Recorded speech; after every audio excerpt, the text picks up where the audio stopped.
Today, I'm going to share 3 stories about ordinary people who at some point made a decision that not only completely changed their lives, but also impacted the lives of millions and millions of other people as well. But before we get into today's stories, if you're a fan of the strange, dark, and mysterious delivered in story format, then you've come to the right place because that's all we do, and we upload 2, 3, even 4 times every week. So if that's of interest to you, please rewire the like button's house so that every time they turn on their desk lamp, the stove turns on. Also, please subscribe to our channel and turn on all notifications so you don't miss any of our weekly uploads. Okay, let's get into today's stories. One morning in the early spring of 1943, a 29-year-old woman named Carolyn hunched over a sink basin that was inside of a laboratory in a U.S. government building in Washington, D.C. And this basin was full of this greenish-blue liquid that smelled so bad it actually was making Carolyn nauseous. But she couldn't leave the room because this was her job. I mean, this was a highly classified and potentially life-saving thing that she was doing.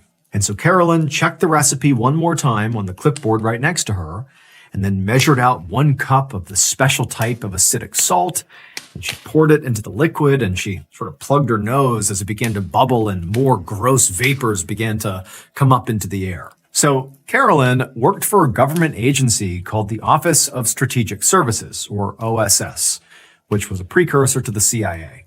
Carolyn had actually tried first to join the Navy and also the Army.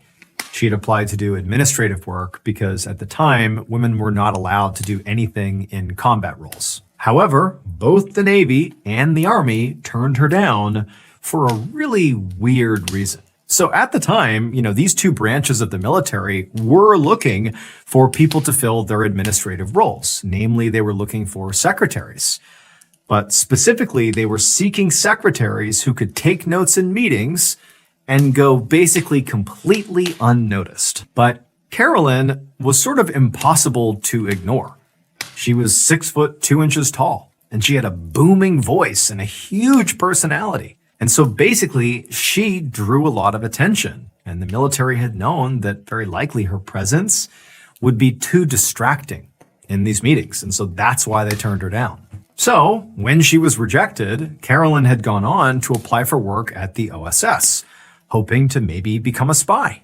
But they also turned her down really for the same reason. She was just too conspicuous to blend into a crowd. So how could she possibly be a spy? Now, for Carolyn, this had been sort of heartbreaking. I mean, it was sort of like, she thought she was going to be able to serve her country, and now she's being told, you basically can't. And so feeling like, she didn't have much to lose, she just went to the OSS and just said, look, I know I can't be a spy, but do you have any other jobs available that I could do? What do you got? Anything. I'm open to it. And it was through this approach that the OSS said, actually, yes, we do have something for you. And she would go on to become the executive assistant to one of the lead scientists for the OSS. And so now, in that capacity, she was working on a very important secret science project for the government. And so that day in the lab, after the mixture had stopped bubbling a little bit, Carolyn very carefully added some more ingredients. There was some copper acetate and black food dye, and then once they were in the wash basin as well, it was done. At this point, Carolyn very carefully scooped some of this mixture up in a ladle, and she poured it into a glass beaker and then handed it off to a lab assistant and told him she had followed the recipe exactly. He took the mixture and thanked her and told her he was now going to dehydrate it into several solid cakes, and then they would test it. A few weeks later, Carolyn was back in the laboratory copying some notes from some of the more recent versions of the experiment she'd been working on. And she looked up when her boss, a scientist named Major Harold J. Coolidge, walked into the room. Major Coolidge was a scientist from Harvard University, and he was in charge of this whole secret project that Carolyn was working on. And he walked in and he had a big smile on his face, and he put a memo down on the table in front of Carolyn. And Carolyn grabbed it and she read it over, and as she did, her heart began to race. The memo said that the U.S. Navy had taken different versions of the dehydrated cakes that they had been making out into the ocean to shark-infested waters and then attached these cakes to bags of raw fish meat and submerged them in the water. And a lot of curious sharks had come over to investigate the meat, but none of them had actually taken a bite. And this was exactly what Carolyn and her boss and her colleagues had all hoped for. So the government had basically hired the OSS to create a brand new life-saving product, shark repellent. And soon, this very same shark repellent that Carolyn worked on was actually issued to the entire U.S. Navy. However, while this shark repellent was undoubtedly Carolyn's first big recipe, it would not be her last. After she left the OSS, she eventually moved to Paris, France, where her life would change forever. Because there, Carolyn fell in love with French cuisine. And even though she had literally zero culinary training aside from, mixing up shark repellent recipes, she enrolled at a legendary culinary school called Le Cordon Bleu. Now, she was the only woman in her class, and at first, because again, she had no skills in cooking, she really struggled to hang on to the curriculum. But she would figure it out, and eventually she would not just graduate, she would go on to become an exceptionally talented chef. She went on to co-author a cookbook that sold more than 3.5 million copies, and then after that, she landed a deal for a cooking show on TV. And viewers all over the world not only loved her cooking, but they really just fell in love with her, like her personality. And so she would go on to become one of the most beloved and influential chefs in history, credited with bringing French cooking into American homes. Before there was Gordon Ramsay or Barefoot Contessa, there was Carolyn, a 6'2" celebrity chef with a booming voice and a magnetic personality who used to make shark repellent. The very traits that initially kept her from serving her country made her unforgettable in every kitchen in America. Her middle name was Carolyn, but you know her as Julia Child.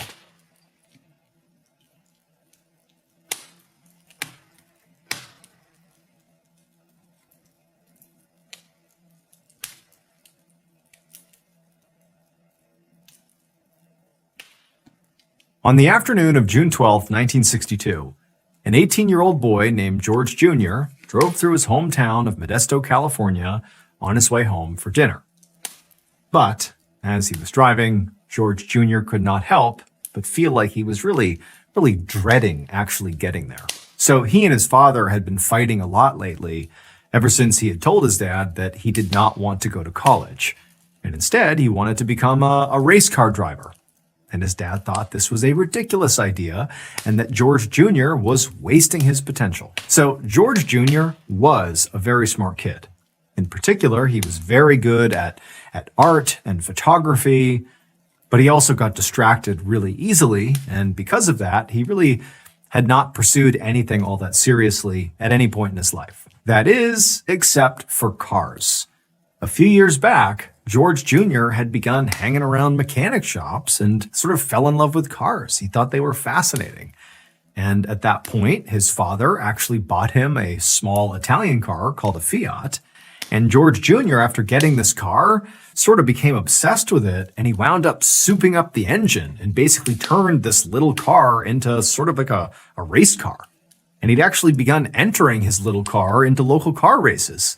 And he'd actually even won a few of these races. But his father, despite being the one who literally gave him the Fiat, he just didn't get his son's obsession with cars. Like, why aren't you able to, take that focus and apply it to other things, that will get you a real job and give you a real future? And so basically every dinner these days, it became this huge argument between father and son. But, George Jr., as frustrated as he was with the whole situation, couldn't really change it, at least not for now, because he still lived with his parents, and so he just had to accept that if they were going to fight, they were going to fight. And so George, he came to this intersection where it was right near his home. He just needed to make a left and, pull over, and he was home.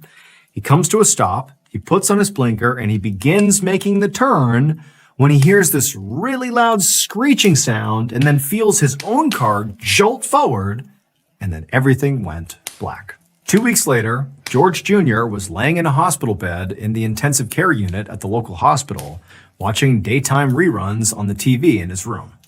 He was in so much pain that he could barely move, so all he did was just watch TV. So 2 weeks earlier, when George was, making that turn and then something happened, well, what it was is another car came speeding down the road and smashed into George's car so hard that it sent his car, his little Fiat, flying, and it flipped 3 times. And while it was flipping, George Jr. was ejected from the car, and actually it saved his life because the moment he was ejected, his car smashed into a tree and sort of wrapped around it.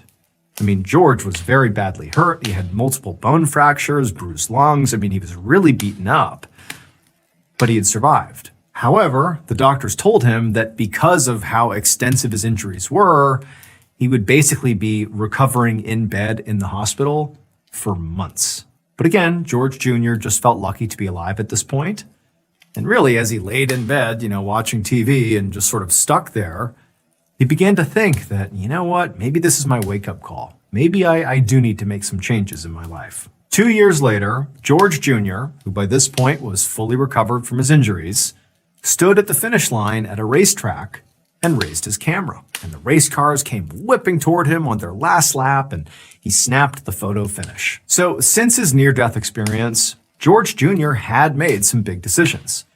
In the hospital after his accident, he had realized that really, his dad had been kind of right, that in some ways he was wasting his potential. So after getting out of the hospital, George Jr. had enrolled in community college, and he really applied himself to his schoolwork to the point where his father was really impressed. Also, George Jr. had decided that he really didn't want to race cars anymore. He loved cars still, but it just felt like it was sort of reckless and not so much his thing anymore. Instead, he had, along with, focusing on his schoolwork, he had also picked up his camera and really gotten back into his old hobby of photography. In fact, George Jr. had grown to love photography so much that after community college, he had applied to the prestigious cinematography program at the University of Southern California. But after sending off his application, he was pretty sure he would not get in because despite his efforts with his schoolwork at community college, he still knew his grades likely were not up to snuff. Now, George Jr. walked over to the podium to take some photos of the winning driver. But as he walked over there, this middle-aged man came up beside him and just asked George Jr. about his photography. They spoke for a few minutes, and then at some point, the man actually formally introduced himself as Haskell Wexler. And he said that he was actually a cinematographer in Hollywood. And George Jr., when he heard this, he sort of felt starstruck. And he told Haskell about how he had recently applied to USC to try to get into their cinematography program, but, he felt like it was kind of a long shot. And when Haskell heard this, he said, "George, I know people at USC. Let me make some calls. I'll get you in." And sure enough, not long after this fateful meeting, George Jr. would receive an acceptance letter from USC's film school. But this moment in George Jr.'s life, receiving this unbelievable acceptance letter, did not just alter George's life forever. It also would go on to completely alter cinema in general forever. Because about 13 years later, George Jr. would go on to create one of the most groundbreaking films in history. His movie revolutionized sound design and visual effects, and it would go on to become part of the most successful movie franchise of all time. George Jr. is better known today as George Lucas, and his film franchise was Star Wars.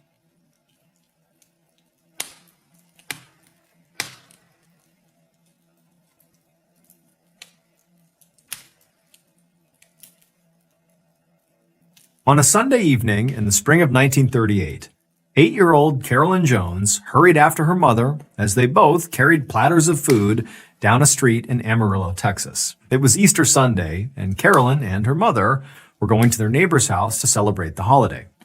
Carolyn's dad was not in the picture, so When they had moved into this neighborhood a few years ago, Carolyn's mom had made a big effort to get to know their neighbors to make sure that they had a lot of friends and community and support around them. And so as a result, Carolyn's mom had actually really bonded with a specific middle-aged couple whose name was Mr. and Mrs. Franklin that lived right down the street.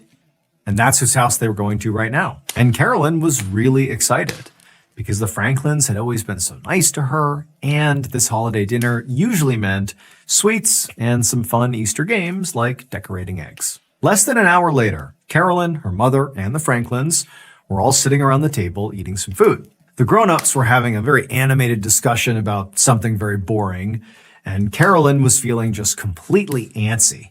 She just wanted this very boring adult part of the evening to end so she could have some candy and go play. And so while she's feeling this way, the phone rang in the Franklin's house. And since the grown-ups were very busy talking, Mrs. Franklin asked Carolyn if she wouldn't mind going and answering the phone and seeing who it was. So Carolyn, who was excited to have really anything to do at this point, she jumped up and she grabbed the phone and said, "Hello." And on the other end was an operator who said this was a collect call coming in from somebody named Joyce. Carolyn knew that Joyce was the Franklin's adult daughter. And also Carolyn knew from her own mother that Joyce had moved away a few years ago to go to school in Missouri.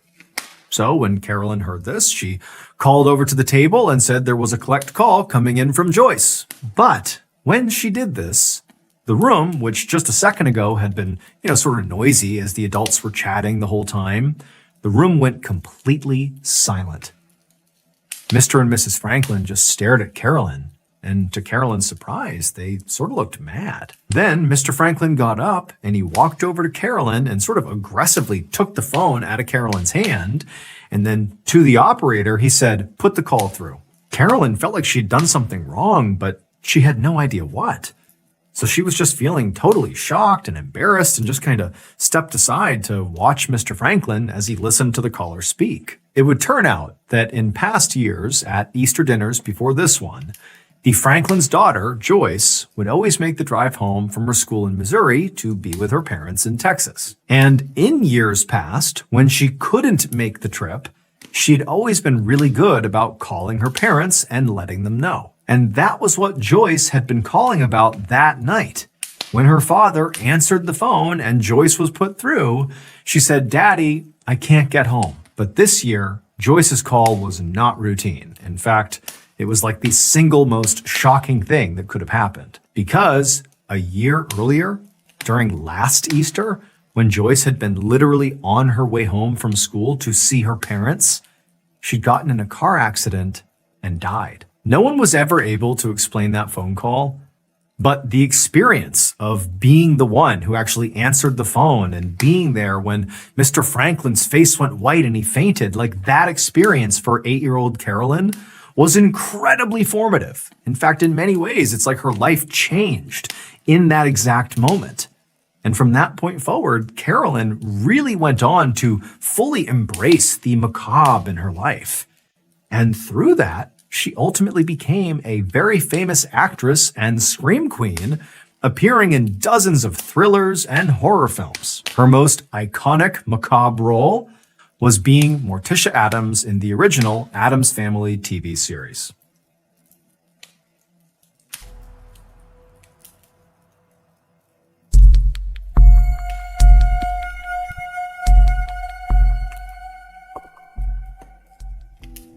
In 1993, David Lewis was an accomplished lawyer living in Amarillo, Texas, with his wife Karen and his 9-year-old daughter. He was known to be a devoted husband and father who spent much of his off time supporting various charitable causes. On January 28th of that year, Karen and their daughter decided to leave Amarillo and go to Dallas to spend the weekend shopping together. David, who would normally go with them, decided to stay home because he did not want to miss the Super Bowl, which was that Sunday, the 31st. So Karen and their daughter left, and then a couple of days later, on the 31st, they returned to Amarillo, and they actually got back to their house right after the Super Bowl had ended. And so they anticipated going into the house and finding David either cleaning up after himself or maybe watching the post game. But when they walked in, the TV was still on and turned to the channel the Super Bowl had been on, but David was nowhere to be found. Karen noticed that the VCR was actually still recording. David was known to record all major sports games and watch them again, and so clearly he had not turned off the recording. As Karen walked around the house yelling for her husband, she wasn't that concerned. She figured he must have stepped out or something,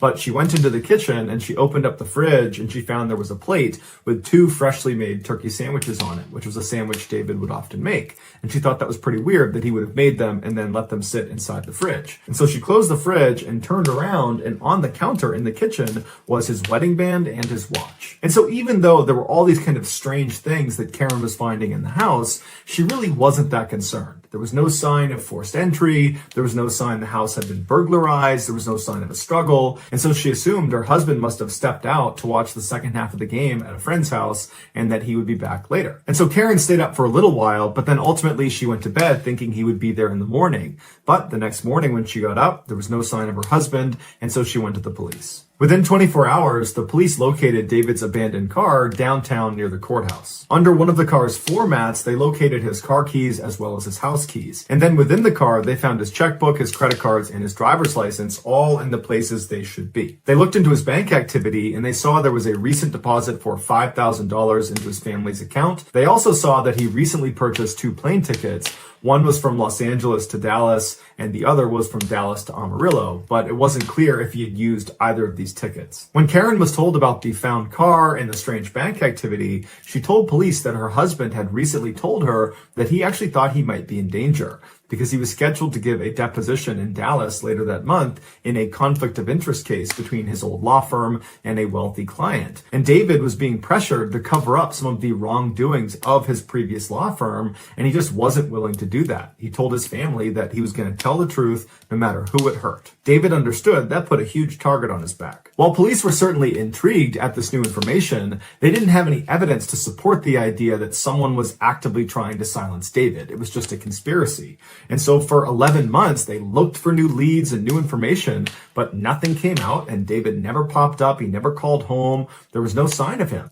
And so after 11 months, the police decided that David must have left of his own accord and that there was no foul play here, and so they closed the case. And after that, David's family, unfortunately, just had to accept the fact that he was gone and that more than likely no one was ever going to find him again. But in 2004, a state trooper in Washington state was on the internet just researching unsolved mysteries, and he came across a picture of David Lewis. And immediately he recognized that he looked exactly like an unidentified victim of a hit and run case he covered back in 1993. And so he pulled up the details of this hit and run, and he found the victim had been struck a day after David Lewis had gone missing. When this John Doe got hit, he was dressed head to toe in military clothing. He had no bags, he had no ID, and he was walking aimlessly down Highway 24 in Washington state, so 1,600 miles away from Amarillo, Texas, where David Lewis had gone missing. But despite the enormous distance between these two events, this trooper was convinced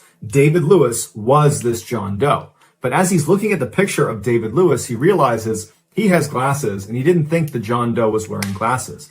But just to be sure, he checked the belongings list of the John Doe, and it said he did have glasses. And it was the exact same kind that David was wearing in the picture. And eventually, DNA would confirm that David Lewis was the John Doe. Now, this solved the mystery of where David Lewis went, but it did not solve the mystery of why he went there. Why did David go to Washington, a place where he has no ties? And if David was the one who hit record on his VCR on the night of the Super Bowl, that means he would have only had less than 24 hours to move 1,600 miles to Washington state without his car. And why was he wearing military clothing? Was that his clothing? Did he buy it? Did someone make him wear it? Where was his luggage? What was he doing walking down the highway? David's assertions to his wife that his life was in danger, his demeanor as a loving family man, and the nature of his job as an attorney has many people, his family included, believing that he was the victim of foul play. But officially, the police have said David left the house of his own accord and his death was ruled an accident.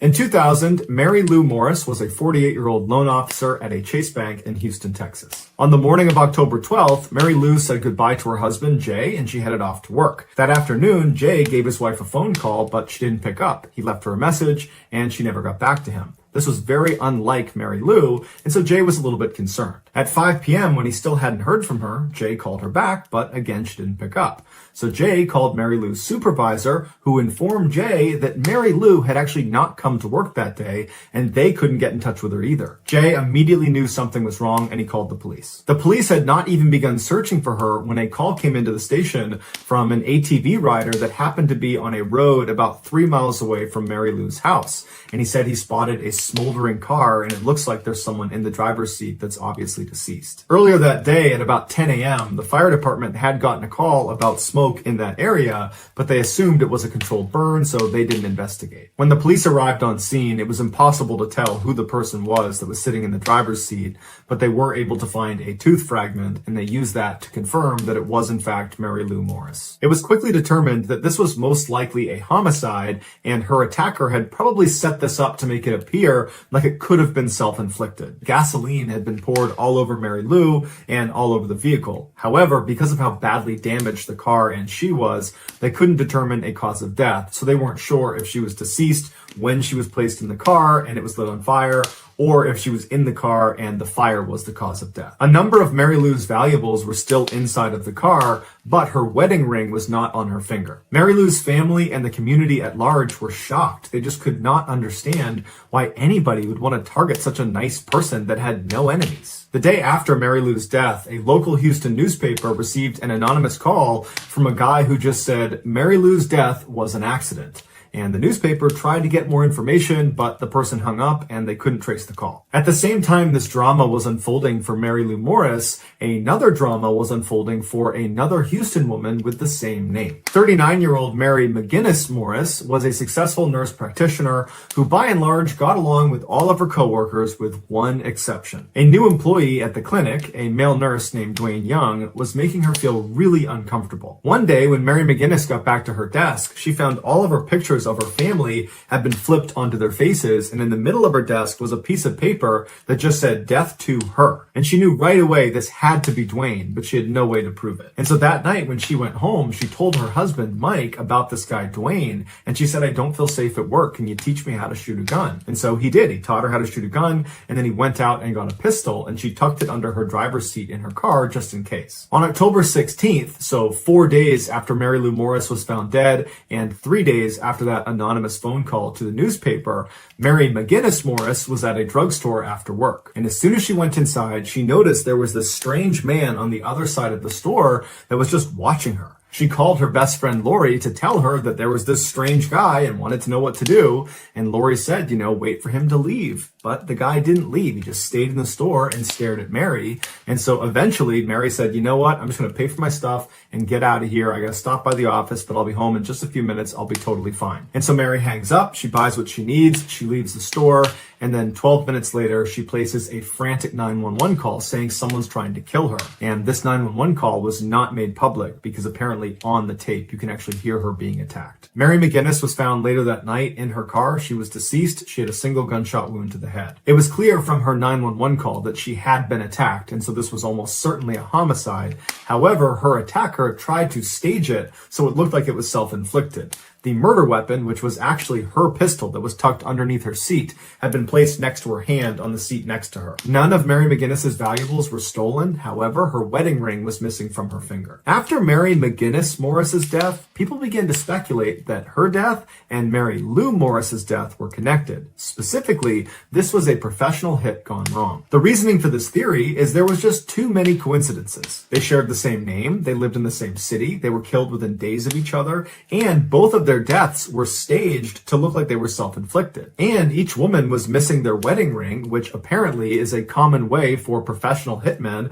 to let their clients know that the job was done. The people that subscribe to this theory believe Mary McGinnis Morris was the intended target and Mary Lou Morris was just an accident. And in fact, after killing Mary Lou Morris, the hitman must have realized, whoops, I made a mistake, and they called the newspaper to say, literally, that was a mistake. And then a couple of days later, the hit was successfully carried out on Mary Mary McGinnis Morris. The police looked into this theory and they discovered that Mary McGinnis's husband, Mike, had recently accused her of cheating on him, and he was really upset about it. He also refused to take a polygraph test and would not allow his daughter to talk to the police. And Mary McGinnis had a $700,000 life insurance policy that Mike was in line to receive. And so immediately everybody's like, okay, obviously Mike put a hit out on his wife, and that's what started this whole thing. But when they dug into it, they realized that no matter how upset Mike was, there wasn't any evidence that tied him to the killing of his wife or to Mary Lou Morris, and so he was ruled out as a suspect. As for Mary McGinnis's co-worker, Dwayne Young, who wrote "Death to Her" on her desk,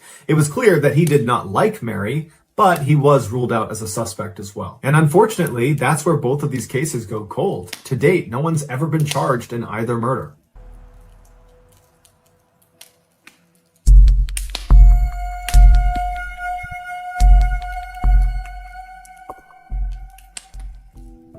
In 1996, Blair Adams was 31 years old and living in Surrey, British Columbia. Although in the past he had struggled with substance abuse and alcoholism, over the previous 2 years he had really gotten his act together and got a great job as a foreman at a local construction company. He was known to be a cheerful and friendly guy that did not have any known enemies. But that summer, Blair started exhibiting uncharacteristic mood swings that his mother would describe as being frequent and wild. In a matter of weeks, Blair transformed from being very calm and relaxed and friendly to being totally panicked all the time and always looking over his shoulder, and he was so stressed out he couldn't sleep at night. And he began telling his coworkers that he was fairly certain someone was trying to kill him. And they would say to him, "Blair, I don't think you're okay. You really need to see a doctor." When his mother confronted him about his erratic, paranoid behavior, he told her, "Mom, I really shouldn't tell you about it." And she said, "What's it?" And he said, "Mom, I can't say anything else." And that was it. She could never get any more information out of her son. Blair's strange behavior came to a head on Friday, July 5th, when he went to his bank and withdrew all of the cash out of his account, totaling $6,000. And he also emptied his safety deposit box, which contained thousands of dollars worth of jewelry and gold. 2 days later, on Sunday, he left his house and drove 30 minutes to the Canada-USA border, and he attempted to enter the United States. But being a single guy carrying a bunch of cash and jewelry and acting really nervous, he fit the profile of a drug trafficker, and so he was denied entry. Frustrated, Blair left and went back to his house, and the next day, which was Monday, he went to his construction site and he abruptly told his boss that he was quitting. And he didn't even pick up his final paycheck, he just left. After leaving the construction site, he went straight to the airport where he promptly purchased a $1,600 round trip to Frankfurt, Germany. Although we don't know why he wanted to go to Frankfurt, Germany, he did work there briefly the year before. His flight was supposed to leave the following day, which was Tuesday, but immediately after purchasing this plane ticket, Blair suddenly decided that he needed to try again to cross into the USA. So he rushed to a friend's house, he knocked on her door, she opens it up, and he looks totally disheveled, and he's telling her that someone's trying to kill me, I need your help getting across the border, I just got rejected a couple of days ago, can you please drive me across, you got kids, it'll look much more convincing, can you do that for me? And she was really spooked by his behavior and felt like this is not something I want to get involved with, and so she said, sorry, I can't help you. So Blair headed home where he hid out for the day, and then the next day, Tuesday, he went to the airport, but instead of getting on his flight to Frankfurt, Germany, he went to the front desk and requested a refund, and it was granted. He told them that the person he was going to meet in Germany had gotten sick, and so now he couldn't go. And so the only person he could have been talking about was the girl he had briefly had a fling with when he was there for work the year earlier. But later on, investigators would talk to that German girl, and she would say she was not in touch with Blair, and she definitely was not expecting him. Blair left the airport and rented a car, which was a Nissan Altima, and he immediately went to the US-Canada border, except this time he was able to get across. He made his way to Seattle, Washington, where he went over to their airport and then abandoned his Nissan in the middle of a parking lot and then went down and bought a one-way ticket to Washington, D.C. Now, he paid $770 for this one-way ticket, but he could have just purchased a round trip for half the price. But either way, he boarded the plane that night, and by Wednesday morning, he was in Washington, D.C. He got off the plane and rented another car, which was a Toyota Camry, and then drove 500 miles southwest to Knoxville, Tennessee. Blair was not seen in Knoxville until about 5:30 p.m. that evening when he showed up at a gas station complaining of car troubles. And so the gas station attendant came out to try to help Blair, and he immediately diagnosed what the problem was. Blair was trying to start his Toyota Camry Mary with the key to his Nissan Altima that he had abandoned in Seattle, Washington. And so the attendant pointed out that it was the wrong key, and Blair held it up and said, "No, this is the one I was using." And the guy's like, "No, it clearly says Nissan on it."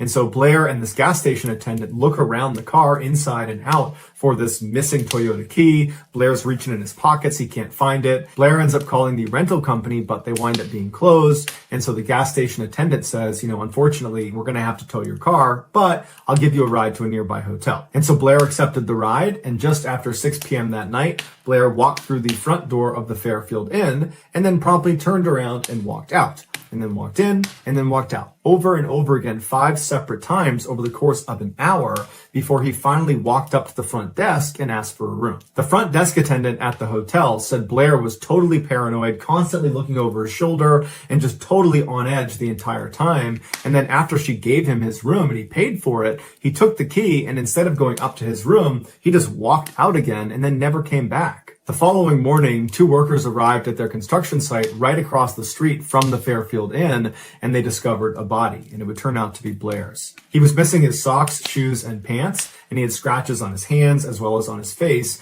but none of the abrasions were that significant. There was $4,000 in German, US, and Canadian currencies lying on the ground around him. Also spread out around Blair was his fanny pack full of thousands of dollars worth of jewelry and gold, a black duffel bag that contained maps and receipts, and then also that missing Toyota car key that they could not find the night before. That was lying on the ground as well. Blair's autopsy showed that he had died from a single violent blow to his stomach, but they had no idea what actually struck his stomach. Toxicology reports showed that Blair had no drugs or alcohol in his system. The only DNA evidence that was found at the crime scene was a single long strand of hair that Blair was clutching in his fist. But there's no more information about this hair online. There were no witnesses, but there was a security guard who claimed to have heard screaming, a woman's scream, coming from the area where Blair was discovered at about 3:30 in the morning. The only lead police had was the sketch of this guy that apparently people had seen Blair talking to outside of a Cracker Barrel restaurant right after Blair had left the hotel. But police were never able to identify this man. Investigators were baffled. Was Blair telling the truth that someone had been trying to kill him for weeks leading up to his death and they finally caught up to him? And if so, why didn't he tell authorities? Or was Blair delusional and he just happened to run into another killer when he was in Tennessee? Unfortunately, we still have absolutely no idea.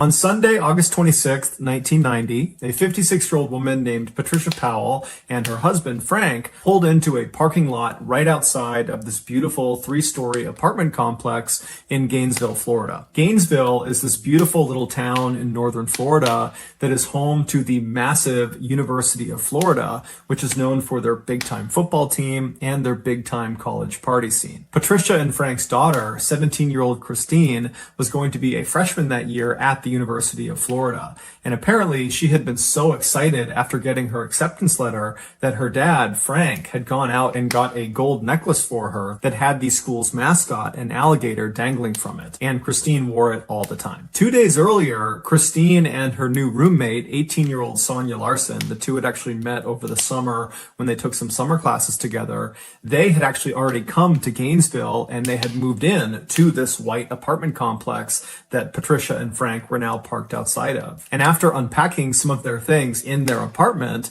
Christine and Sonia had left and gone into town and grabbed a bite to eat at a local restaurant. And then afterwards, Christine had used a payphone to call back home and tell her parents how well it was going and how much she already enjoyed her roommate and how excited she was for the year. And she told Patricia and Frank that she would call them the following day. But the following day came and went, and Patricia and Frank did not hear from their daughter. And they had no way to actually call her because she had not set up her landline in her apartment. But Patricia and Frank, they told each other that, of course, everything was fine. You know, she just got to college, she's excited, she's probably out having a good time, and she just forgot to call. And anyways, Patricia and Frank had already planned a visit to see their daughter in Gainesville the next day, which was Sunday. And so fast forward back to that Sunday, and Patricia and Frank are now parked outside of their daughter's apartment complex. They still haven't heard from her, but they're still telling themselves everything's fine. She's probably just busy. And so they get out of their car and they walk over to the building and they go through one of the front access doors that brings them into the building. They find themselves inside of this carpeted stairwell where at every level on the way up, there were doors leading off to each of the apartments. They made their way up to the second level where they knew their daughter's apartment was, and they walk up to her door, and before they even knock or turn the doorknob or anything, they notice on the door there are all these notes, these handwritten notes that have been taped all over it. And they read a couple of them, and they were notes from some of Christine and Sonia's friends on campus that apparently had tried to stop by over the last weekend, but had not been able to make contact with Christine or Sonia. And so these notes said things like, hey, Christine, we came over to try to get you to come out with us, but you didn't come to the door, so we left without you. Sorry, give us a call when you get in. And so obviously the parents are totally worried given the circumstances. They don't know where their daughter is. They've been telling themselves everything is fine, and now these notes make it seem like everything is not fine. But the parents, they keep their cool and they just start knocking on the door and calling out for their daughter.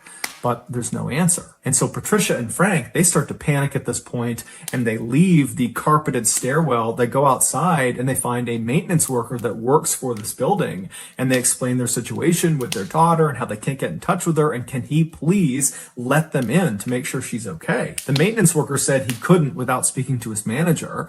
And so he goes to his manager, and the manager, she says, that's fine, but we need to get the police involved. They need to escort us into the apartment. And so the maintenance worker calls the police and requests this escort, and a few minutes later, a single Gainesville police officer arrives at the apartment complex. And he tells Patricia and Frank that just as a precaution, I need you guys to stay outside. So they stay right outside those front access doors. They're outside of the apartment building. And then this officer, along with the maintenance worker and the manager of the building, those three, they go inside the stairwell. They go up to the second floor. And at that point, the maintenance worker gets out his keys. He finds the right one, and he opens Christine and Sonia's door. The door swings open, and immediately the police officer yells out for the two girls, but there's no answer. And so the officer is first into the apartment, which basically immediately opens up to their living room. And in the middle of the living room is a couch that's angled towards the right side of the room where a TV had been set up. And so the officer, again, as he walks in, he's calling out, trying to get the girl's attention, but there's no answer. Behind him is the maintenance worker and the building manager. And they begin making their way towards the right side of the living room, over towards that TV, to see if maybe someone was laying on the couch. And as they round that corner and can finally actually see the front of the couch, the maintenance worker, after seeing what he saw, screams out and runs out of the apartment. He runs down the stairs, out the access doors, and begins vomiting on the grass and sobbing right next to Frank and Patricia. Naturally, Frank and Patricia, after seeing this, are immediately concerned that something's wrong with their daughter.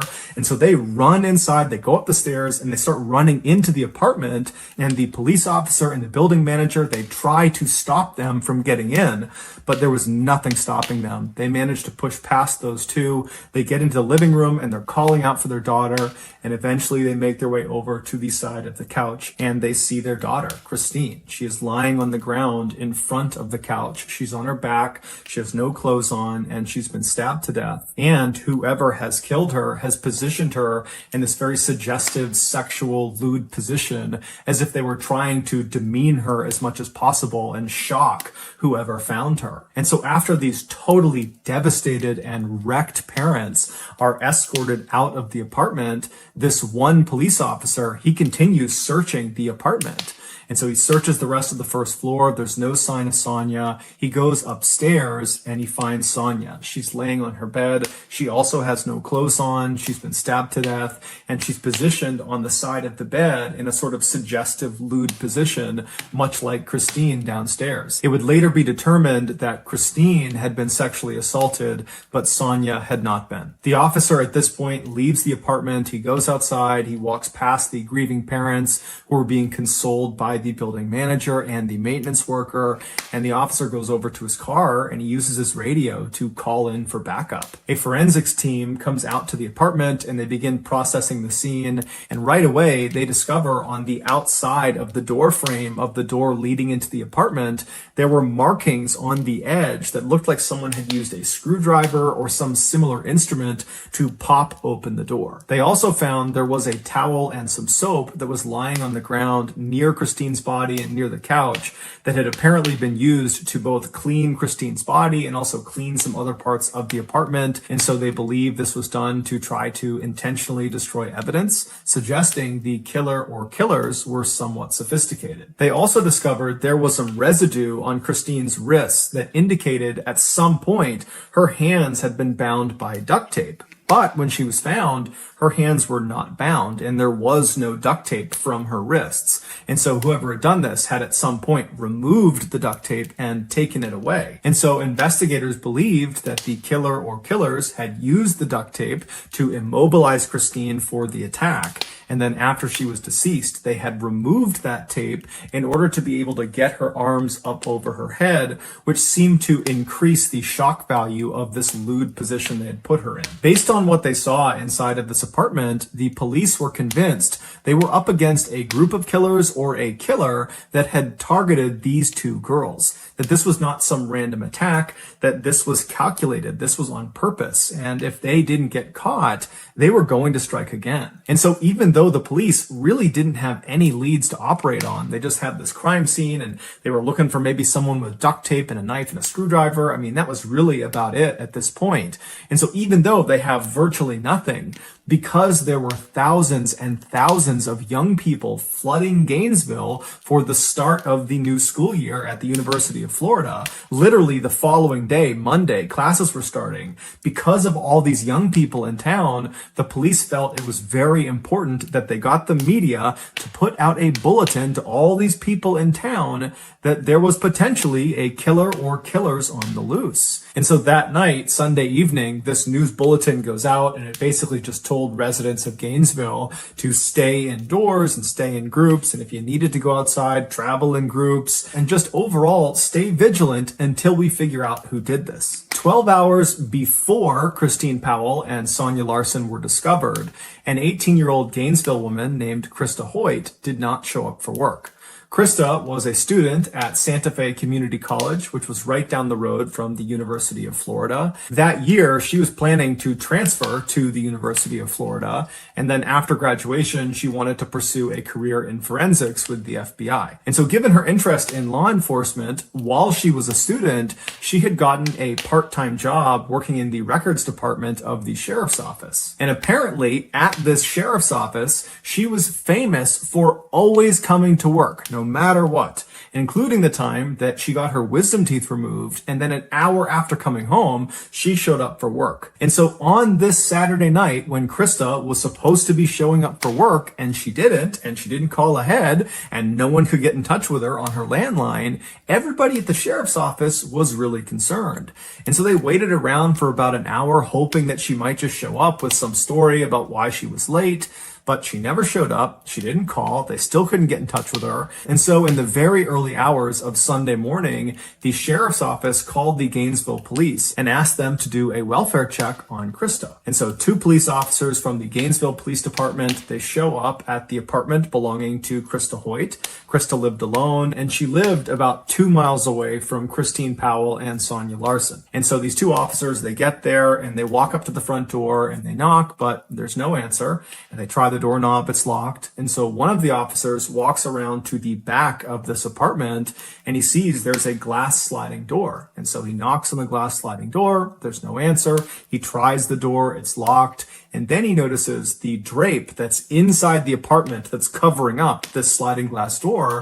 It reaches almost to the ground, but not all the way. There's a couple of inches on the bottom where if you were laying on the ground, you could actually look through this little space and see into the apartment. And so that's what he does. He lies down and he puts his flashlight up and he looks through this couple inch gap on this window. And as soon as the light illuminates what's inside of this apartment, he finds Krista. Krista is sitting on the edge of a bed that's not that far away from the sliding glass door, and she's facing the door. She's kind of hunched over at the edge of the bed. She's got no clothes on, and she's got stab marks all over her back, and she's missing her head. And her head was next to the bed, to the left, up on the shelf, and it was positioned in such a way that it almost appeared like the head was looking down at the detached body. When this crime scene was processed, the forensics team immediately noticed there were marks on the backsliding glass door where someone had used probably a screwdriver or something similar to pop the door open.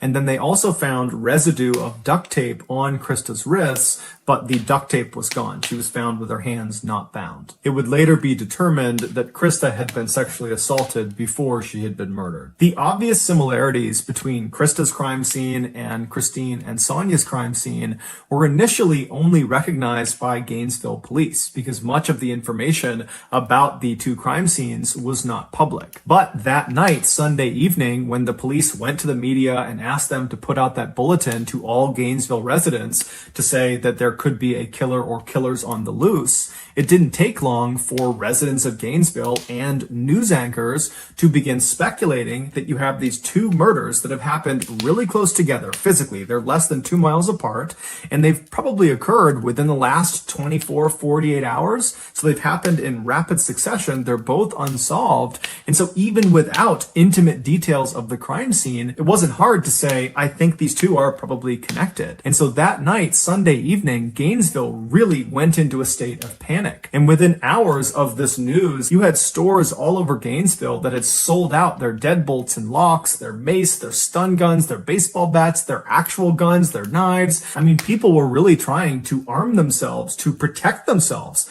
against this unknown threat that was murdering students in Gainesville. And the police, even though they did not come out and substantiate the claims that, perhaps these two homicides are connected, they did believe they were. And so that night, Sunday night, as all this chaos is kind of unfolding in town, the police put hundreds of officers all over the place, on foot, on every street corner. They had police cars and trucks parked all over the place. I mean, the entire town was on an extreme heightened alert because the police believed another attack was imminent. And so all they could do was try to come out in force to try to discourage the killer or killers from striking again. But as it would turn out, it didn't work. By the following morning, so Monday morning, what was happening in Gainesville had gone from just being a Florida story to a national story, and everybody all over the country was talking about it. And one woman named Lisa Byers, who was in her 20s, she did not live in Gainesville, but she had a very close friend who did. She was 23-year-old Tracy Paulus. Tracy had taken some years off from college, but that year had decided to go back and give it another go. And so she was enrolled at the University of Florida.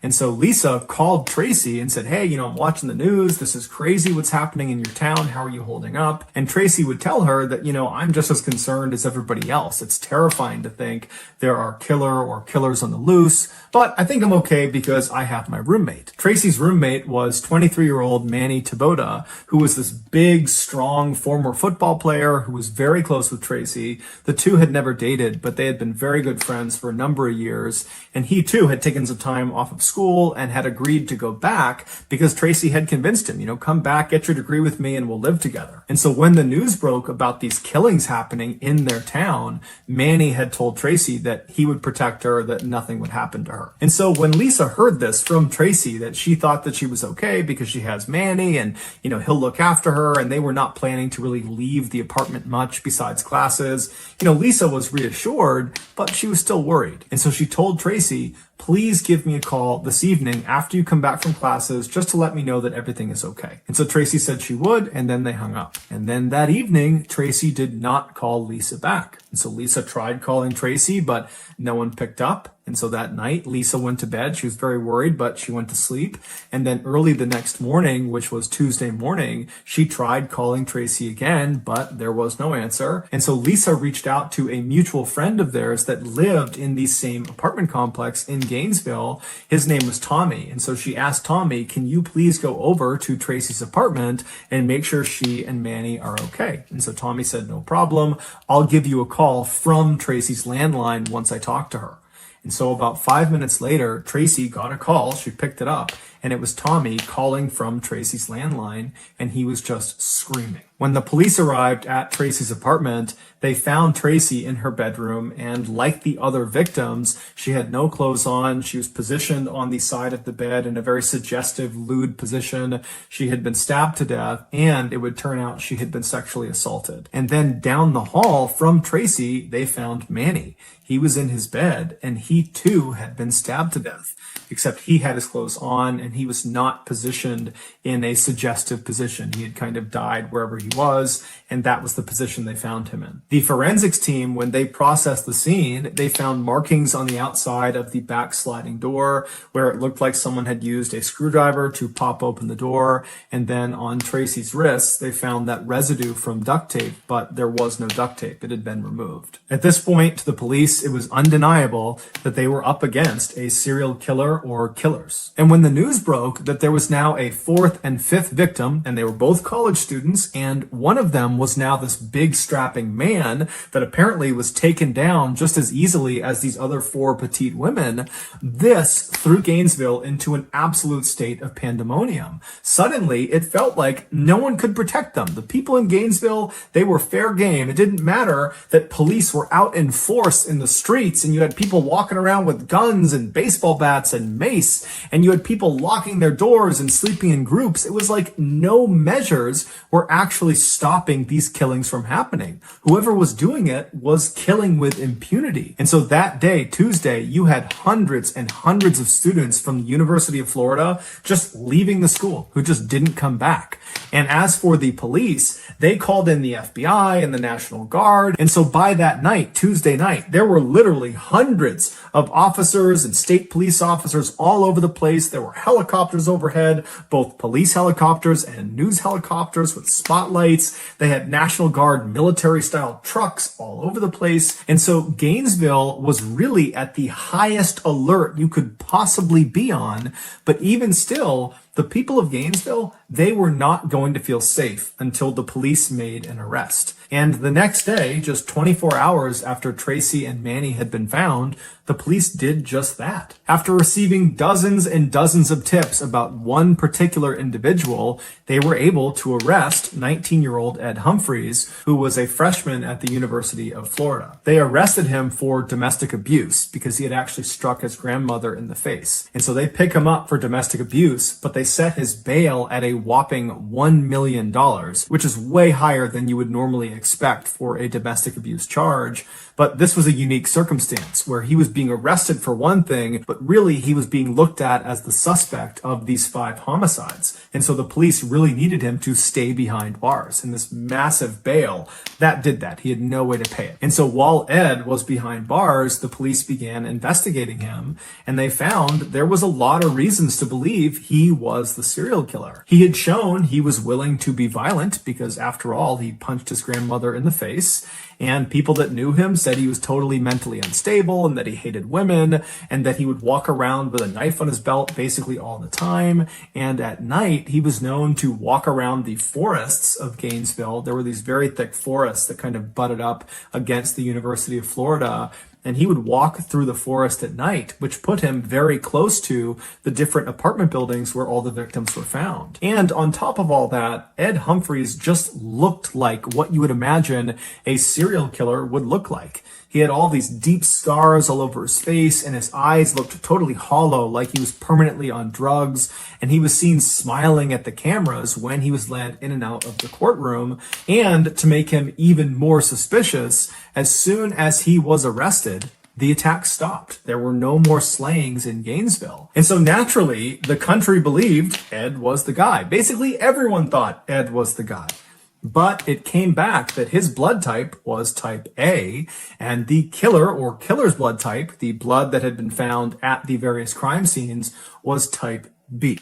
Now, this did not clear Ed of guilt because people believed there was a chance that, he could have been involved in some way. Perhaps he had an accomplice or multiple accomplices. But when this news broke, pretty much everybody was back on edge because clearly there's at least one or more killers that are still on the loose. Shortly after this blood type discrepancy presented itself, the FBI approached the Gainesville police and said, hey, why don't you use our VCAP program? VCAP stands for Violent Crime Apprehension Program. And what it was this computer program where it allowed investigators to input details of their crime they were investigating. And when they submitted it, it would be compared against this huge database of other crimes in the country. And if there were any similarities with any other crime, those similar crimes would get popped on screen. And so when the Gainesville police input the information from these 5 student slayings in Gainesville, the computer program spit out a single match. It was from an unsolved triple homicide in 1989 in Shreveport, Louisiana, which is a town located about 800 miles to the northwest of Gainesville. Shreveport, back in the late 1980s, was considered so safe by its residents that many of them didn't lock their front doors and they would leave their car keys just sitting on their front dash. But in 1989, that would all change. On Friday, November 3rd of that year, 8-year-old Sean Grissom was dropped off at his grandfather's house in Shreveport. He was there to celebrate his 8th birthday. And so his grandfather was this 56-year-old man named Tom who was divorced, and he was getting ready to retire soon. And he was also trying to spend more time with his grandson. And so he was very excited about having Sean over. Also staying at this house with Sean and his grandfather was Sean's aunt, 24-year-old Julie Grissom, who was a college student. She was attending Louisiana State University in Shreveport. When Sean was dropped off by his mother at his grandfather's house, the grandfather, Tom, yelled out to the boy's mother and said, I'll have him back by Monday. I'll drop him off, see you later. And so Sean's mother, she leaves, and that day and the following day, she doesn't hear from Sean's grandfather or from Julie. And so come Sunday night, she tries calling them to, see what's going on. She knows they're having a great time and doesn't really want to interrupt them, but she also hasn't heard from them. But they don't pick up. She convinces herself that everything is just fine, that I'm sure there's an explanation, and so she ends up going to bed. And so the next morning, Monday morning, when Sean is supposed to be dropped off early enough that she can take him to school, when he doesn't show up, the mother calls the grandfather back and tries to get in touch and figure out what's going on, but she can't get in touch with him. And so she's telling herself that, okay, well, his grandfather must have just dropped him off at school. And so the mother calls Sean's school, and the school says, no, we have not seen Sean today, and we haven't heard from him, so we don't know what's going on. And so now Sean's mother is terrified. She calls the police, and the police actually get in touch with the neighbor of Tom Grissom, and they ask this neighbor, hey, can you go next door and just make sure Tom and Sean and Julie are okay? And so this neighbor says, no problem. They leave their house, and immediately they notice, as they're looking at Tom's house, that the 2 cars in the driveway had not left since Friday. It was just something the neighbor noticed. And then they also noticed that there were 2 newspapers at the end of the driveway. It was the Monday and Sunday paper. And they knew Tom always read the newspaper. And so the idea that he would just leave them sitting at the end of the driveway, that didn't really add up. And so the neighbor walks around to the front door, and they notice there are lights on inside, and they knock on the front door, but there's no answer. They try the front door, but it's locked. And so they end up going around to the very back of the house, and they're able to get into the house through the garage. And then through the garage, they open another door that leads into the main part of the house. And this neighbor they immediately see on the ground towards the back door near the kitchen is Tom. He's laying on the ground, and he's obviously deceased. And so this neighbor, they run out, they call the police. The police come back over. They go inside the house, and sure enough, they find Tom Grissom has been stabbed to death. He's laying on the ground near the back door. They find Sean Grissom, the 8-year-old. He's slouched over on the couch in front of the TV, and he's been stabbed to death as well. And then upstairs, they found 24-year-old Julie, the aunt, and she was positioned on the edge of the bed in this very suggestive way. She had no clothes on, and she had been stabbed to death, and it would later be determined she had also been sexually assaulted before she was killed. And they also discovered there's vinegar on her body, as if whoever's done this has attempted to clean her with vinegar. There was no sign of a robbery in the house or ransacking in the house. There was no sign of forced entry. Overall, the investigators said this was a very neat crime scene, as if whoever did this had done this with great intentionality. And so after kind of going through the crime scene, the police really didn't have any leads to go off of. And so this crime went unsolved. And so as these Gainesville police are looking at this report in this VCAP computer system, and they're reading about this unsolved triple homicide, all they can think about is how unbelievably similar the crime scene was to all the crime scenes of the student slayings. Specifically, that Julie had been arranged in this kind of suggestive pose like the other female victims in Gainesville. And on top of that, it was determined that the blood type of the killer in Shreveport was type B, same as the killer or killers in Gainesville. So there was a match in the blood type. Somehow, after this discovery through this VCAP program, the media found out about this Shreveport unsolved triple homicide and how apparently it was incredibly similar to all these slayings that have taken place in Gainesville. And so before long, that was all every news network all over the United States was talking about.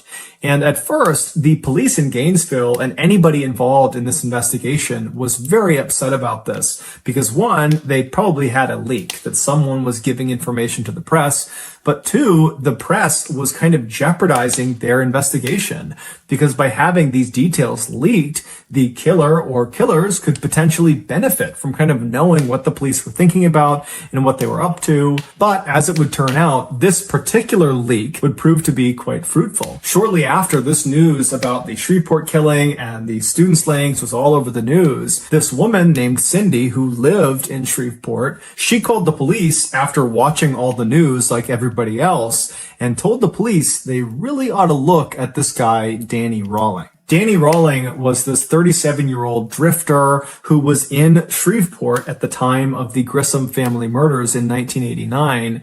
And apparently after those murders, he had told Cindy's husband that he, quote, had a problem, and his problem was he liked stabbing people. And Danny literally always walked around with a huge knife on his waist. He seemed totally mentally unstable. And so this claim that he liked stabbing people, Cindy and her husband took literally and basically told him to stay away from them. And so in one of their last conversations with Danny actually told Cindy that he planned to leave Shreveport and go someplace where there's lots of beautiful young women that he can just stare at all day long. When police asked Cindy, do you think he's capable of killing all 8 of these people? She said, oh yeah. And so the police turned their attention to Danny and began researching his background, and they discovered he was raised in a very abusive household. Specifically, his father really couldn't stand him. They had a really bad relationship. And then when Danny got old enough, he joined the Air Force, but he was kicked out after 2 years for being mentally unstable. And once he was discharged, he began the string of armed robberies in the 1980s, and he eventually got caught and spent the bulk of the 1980s in prison. And then in 1989, when he got out of prison, he came back to Shreveport and moved in with his parents. Now, this was not a happy homecoming. His parents did not want him living with them, but Danny kind of forced the issue. He had nowhere else to go. And so he wound up living there. And as it happened, they lived less than a half mile away from the Grissom family home. 6 months after the Grissom family was murdered, and 3 months before the Gainesville student slayings had begun, Danny gets in this huge fight with his father, where his father actually draws a pistol and forces Danny to leave the house and tells him to never come back. And so Danny, he runs out of the house and he gets his gun from his vehicle, comes back inside his house and shoots his father point blank in the head and then in the stomach before fleeing the scene. His father would amazingly survive this attack despite some pretty significant damage to his head. And he would tell the police, and before long, there was a warrant for Danny's arrest for attempted murder. But when they went to go arrest him, he was gone. They had no idea where he went. And so as the Gainesville police are looking at Danny's criminal record, they're starting to say to themselves that this guy looks really interesting. He does seem like he could be the serial killer we're looking for.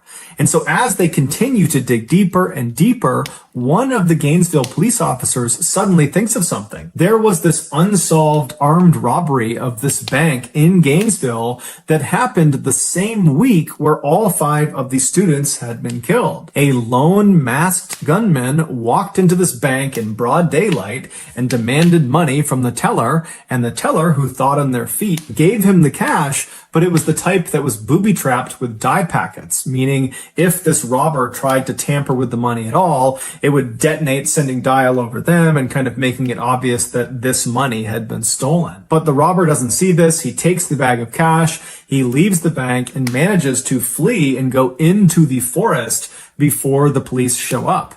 And so the police ultimately, they go and search the forest, and they find this campsite deep in the woods. And at this campsite, which is abandoned, they don't find the person who robbed the bank, but at this campsite, they find the bag that has the money inside of it, and the dye packet has been activated. So clearly the robber had tried to fiddle with it, and then when it detonated, they had taken off and left the money. And then also at this campsite, near this duffel bag full of ruined money, was a screwdriver, a gun, and an audio recorder.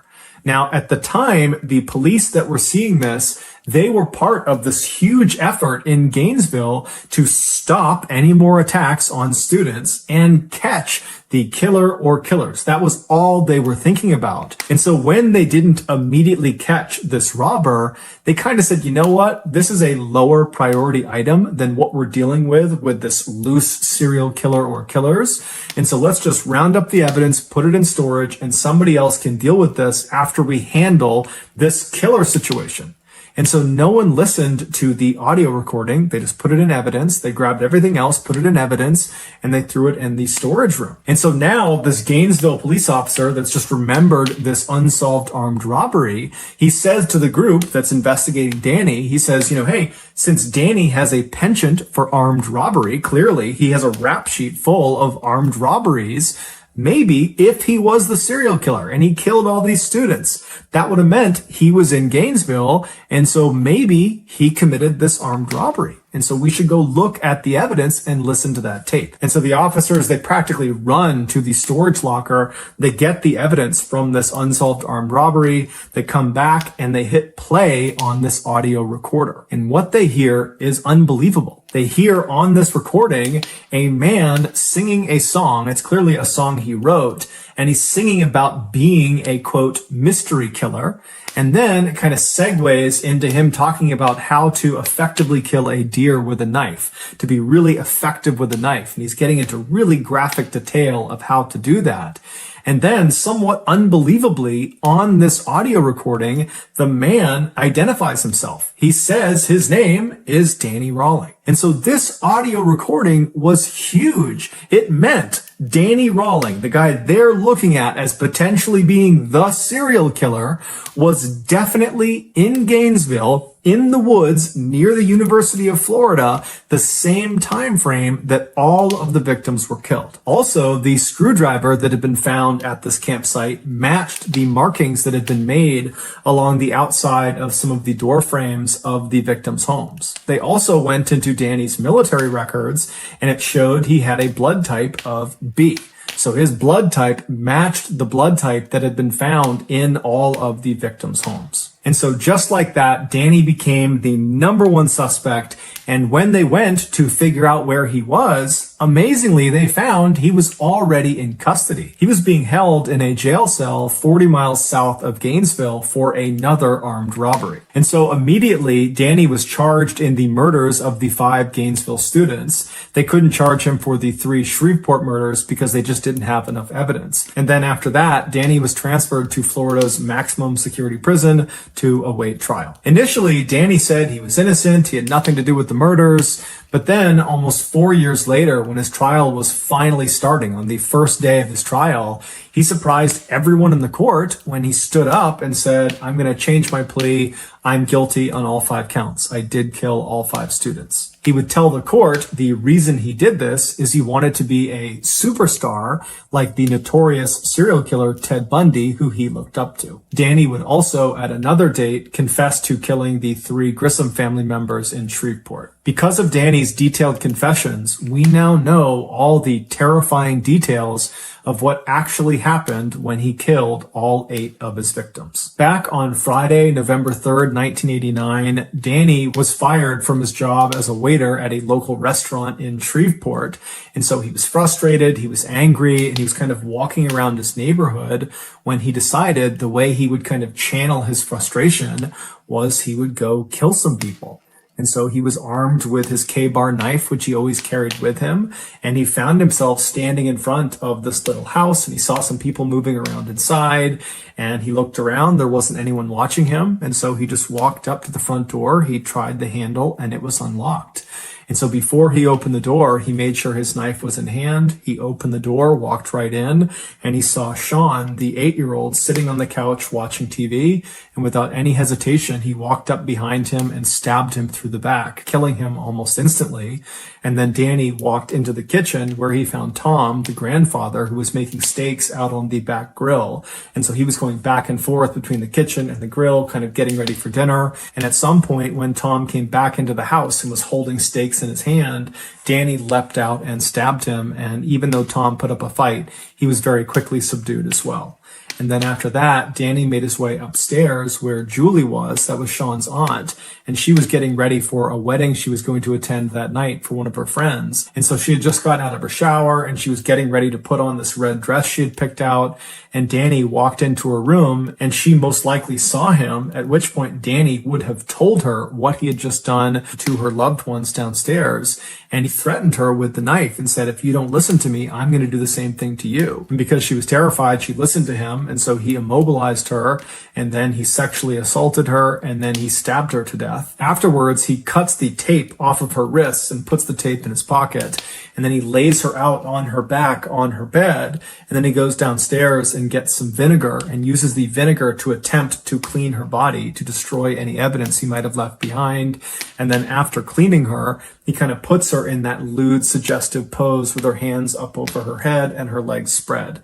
And then he leaves. 6 months later, in August of 1990, after Danny has shot his father and is on the run from the law, he finds himself in Gainesville, Florida, and he sets up this little camp just behind the University of Florida in this thick forest. And then on Friday, August 23rd, as he's sitting out at his campsite, he gets this sudden urge to go kill again.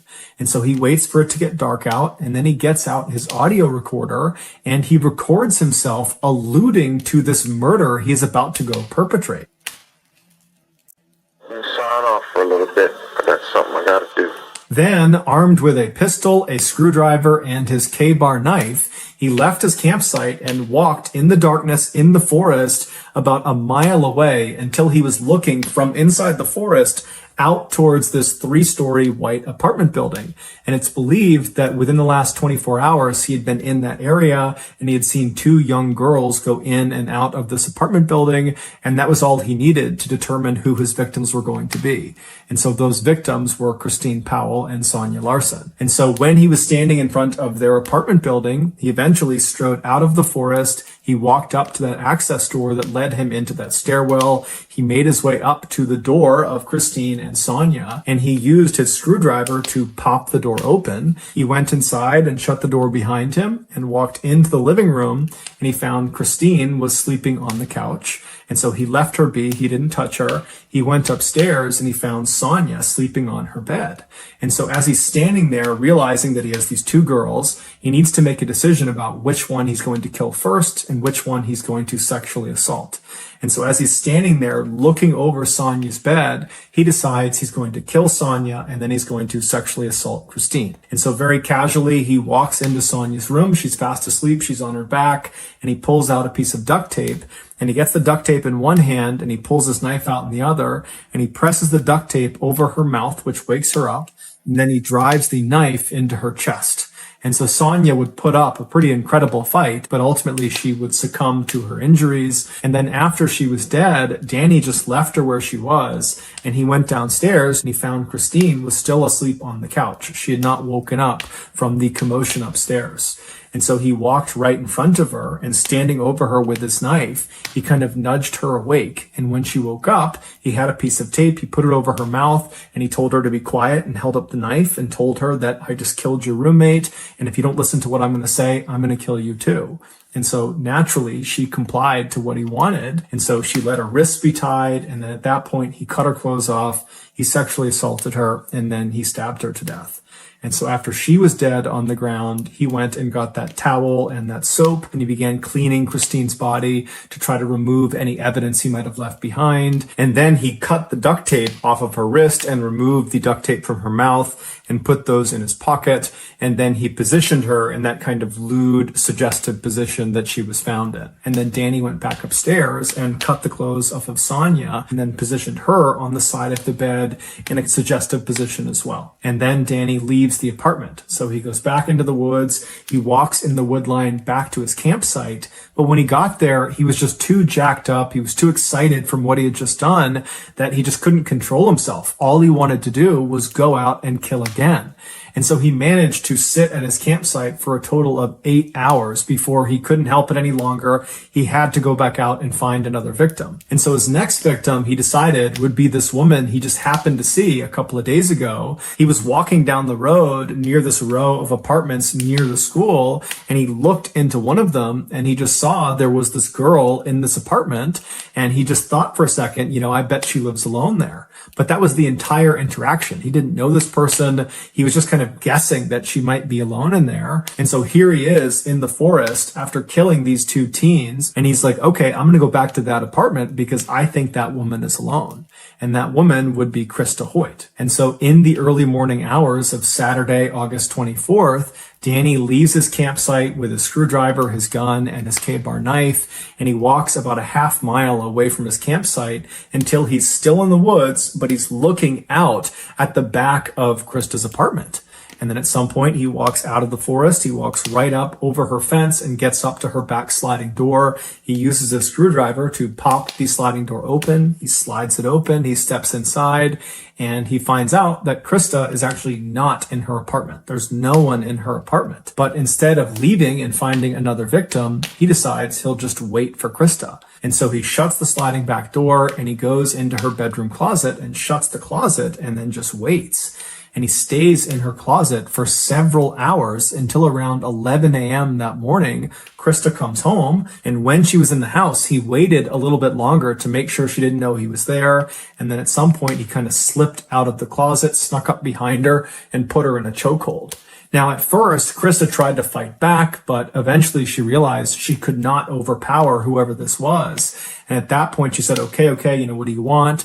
And Danny would tell her, you got to listen to me or I'm going to kill you. And he showed her the knife. And so Krista said, okay. And she put her wrists out. He taped her wrists with duct tape. He put tape over her mouth. And then he brought her into her bedroom where he cut her clothes off and sexually assaulted her. And then afterwards, he stabbed her to death. Once she was dead, he cut the duct tape off of her wrists and pulled the duct tape off of her mouth and put that duct tape in his pocket.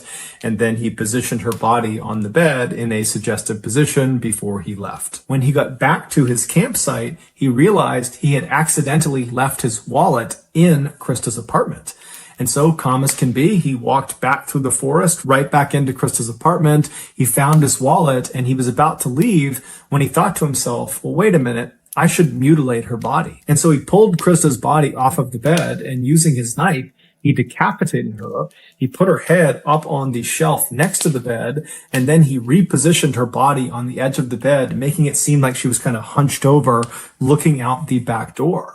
And then before he left, he reached up and twisted her decapitated head and made it seem like it was looking down at the rest of her body. 48 hours later, on the evening of Monday, August 27th, Danny was back at his campsite out in the woods, and he suddenly got the urge to go kill again. And so he stood up, he grabbed his knife, his screwdriver, and his gun, and he walked away from camp, made it about a mile through the woods until he was standing still in the forest looking out at this big apartment complex that was very commonly occupied by college students. And so at some point he leaves the forest and walks up to the first apartment he sees. He has no idea who's going to be in there, and he goes up to their sliding back glass door. He gets his screwdriver out and he pops it open. He slides the door open. He steps inside, and the first thing he sees is Manny Taboda, this big, strong former football player who's laying in his bed. And Danny just walks over and starts stabbing him,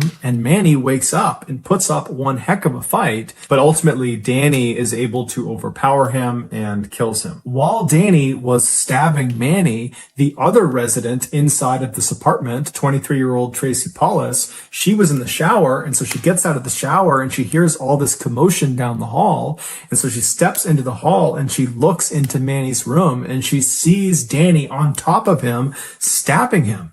And so Danny looks back, he sees Tracy, Tracy screams, she runs down the hall into her bedroom, she slams the door behind her, she locks it, and then she leans up against the door to try to keep it shut. Meanwhile, Danny just continues to stab Manny until Manny is dead.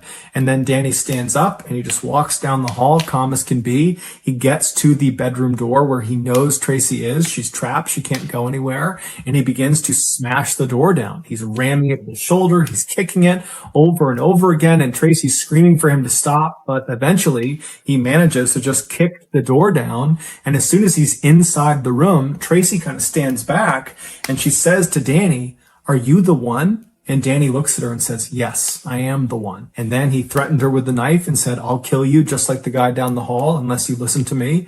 And so Tracy listened. She got her wrists bound and her face bound. And then Danny cut the clothes off of her and then sexually assaulted her.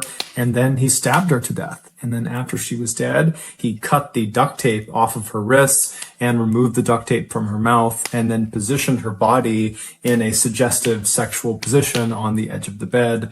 And then he left. Later that day, Danny would rob that bank in Gainesville. And then 1 month later, Danny would be arrested for a botched armed robbery 40 miles south of Gainesville. And then while he was in prison, he would find out he was being charged with the 5 murders in Gainesville. 16 years later, at 6 p.m. on October 25th, 2006, Danny Rawling was led into the execution chamber in Florida State Prison. He offered no apology to the family members of his victims that were on the other side of the glass. Instead, Danny just sang a religious hymn to himself in order to comfort himself. And then 13 minutes later, Danny was pronounced dead. He was executed via lethal injection.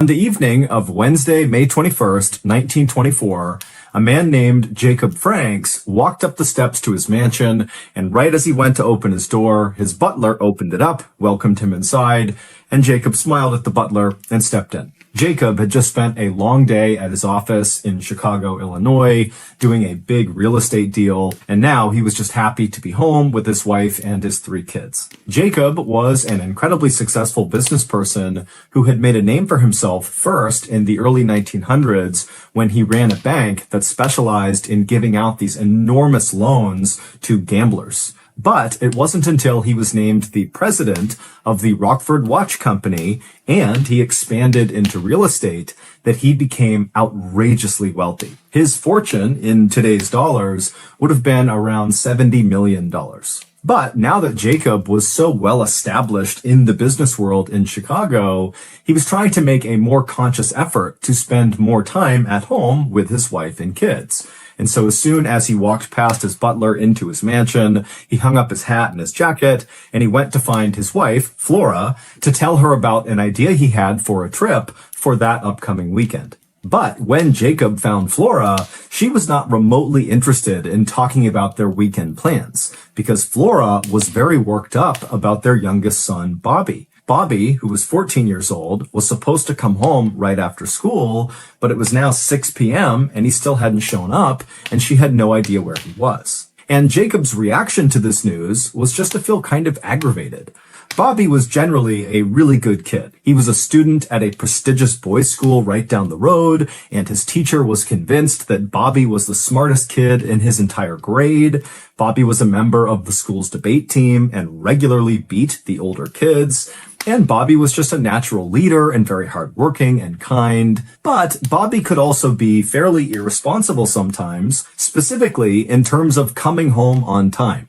This was not the first time that Bobby had not come home by curfew. So Jacob told Flora, don't worry about it. This is something Bobby does. He likely lost track of time. And as Jacob and Flora are having this discussion, Bobby's older brother came into the room and suggested to his dad, Jacob, that perhaps Bobby was across the street at Richard's house. Richard was Bobby's cousin, playing tennis on their private court. Richard and Bobby were quite close, even though they were 4 years apart. Richard was 18, Bobby was 14, but they really bonded over tennis. And so that was something they did all the time. And so Jacob said he would go across the street and see if Bobby was there. And he also told his wife, Flora, to just continue to call around town and see if anybody knew where Bobby might be. And so Jacob left his mansion and began walking across the street towards Richard's family's mansion to see if his son was there. Now, this neighborhood that Jacob lived in was one of the most exclusive neighborhoods really in the entire country, but definitely within Chicago's city limits. It was called South Kenwood, and basically imagine a street where every house is a huge mansion, and every mansion is home to some business tycoon or famous person, and all the families who lived in this neighborhood had a full staff of maids and butlers and drivers and fleets of private cars. I mean, these people who lived in South Kenwood were literally the richest of the rich. And so Jacob, he gets across the street, he's standing in front of Richard's family's mansion, and he looks around the side and he can see the private tennis court where his son and Richard would always play, but it's totally vacant, and in fact, the house is just totally quiet. No one's home. When Jacob got back to his own home, he found his wife pacing around in the parlor looking really concerned, and so Jacob immediately asked her, what'd you learn? What's going on? And she would tell Jacob that she had spoken to one of Bobby's friends who told her that Bobby had umpired a baseball game after school and had left to walk back home at around 5 p.m. The school and the baseball field where Bobby would have been was only about 3 blocks away from their home. And now it was 6:30 p.m. So it's been an hour and a half since Bobby had supposedly began his walk home. And so by now he certainly should be here, but of course he wasn't. At this point, Jacob went from feeling aggravated with his son to being concerned for his son's safety, despite the fact that he's thinking, okay, well, my son is likely somewhere in this neighborhood in South Kenwood, one of the safest, richest, best places in the country. He's got to be okay, but I really want to find him. And so Jacob would call one of his very close friends who lived in this neighborhood, who also happened to be a former state senator, and he asked him to come over and basically look around the neighborhood for Bobby. When the state senator friend arrived at Jacob's house, the two men left and began walking down the street lined with mansions, making their way towards the school where Bobby supposedly had been umpiring. And when they got there, they saw there was no baseball game happening, and the school was dark and closed for the night. But Jacob and his friend decided that, maybe it was possible that after umpiring this game, when Bobby had begun his walk home, maybe he had taken a detour into the school to get something, and then perhaps the doors got shut and locked on him. And so Jacob and his friend went to the school and looked for a way to basically break into the school. And sure enough, they would find an open window, they'd open it up, they would climb inside, and they would search the entire school, but Bobby was not in there. At this point, Jacob was really starting to panic. His friend was trying to calm him down, but Jacob is now thinking something is terribly wrong with my son. And so the two men actually ran from the school back to Jacob's house. And when they went inside, Jacob immediately called out to his wife to see if maybe she had located Bobby. But when he called Flora's name, there was no response. And so Jacob and his friend, they run inside and they make their way towards the parlor, which is where they had last seen Flora before they left. And when they walked in there, they found Flora lying on the ground, totally lifeless, with the phone off the hook right next to her hand. And so Jacob and the senator, they run over and they begin shaking Flora, and suddenly she wakes up with a gasp, and she looks up at Jacob and just begins sobbing hysterically. And after Jacob finally calmed her down, she would tell him that after they had left to go to the school, she had received a phone call. And at first, she thought it was Bobby calling to check in. But when she answered it, it wasn't Bobby. It was a man's voice she didn't recognize who told her that Bobby had been kidnapped. He was safe for now, but if they went to police, something terrible would happen to him. This mystery man also told Flora that they would be in touch soon with more information, and then they hung up. And Flora had been so overwhelmed by what she was told that she had fainted, and that was why they found her on the ground. That night, Jacob, Flora, and the state senator friend stayed up late going over, what they should do. Of course, they wanted to go to police, but this felt like a credible threat that Bobby could be harmed if they did that. And so they just went back and forth over how to handle this horrible situation. But by 2 a.m., they had made a decision. The state senator had some close friends and connections in the police department, and so they decided that they would go talk to the police, but they would swear them to secrecy so the kidnapper or kidnappers wouldn't know the police were investigating. And so, a few hours later, when the police department opened up, Jacob and the state senator friend went to the police. They spoke to the highest ranking officer who was sworn to secrecy, and then that morning, the police would begin a quiet investigation into Bobby's kidnapping. At the same time this investigation was beginning, on the morning of May 22nd, 1924, a man named Morton D. Ballard drove through downtown Chicago in a luxury car known as a Willis Knight. He pulled this luxury car into a parking lot right next to a rental car company, and after parking the car, Morton got out, he went inside of the shop, and he handed the keys over to the clerk behind the desk. The clerk would ask Morton, how did it go with your rental car? And Morton would say, oh, it was perfect, went totally fine. After that, Morton thanked the clerk, he turned around and walked outside where another luxury car was waiting for him, being driven by his good friend, Lewis Mason.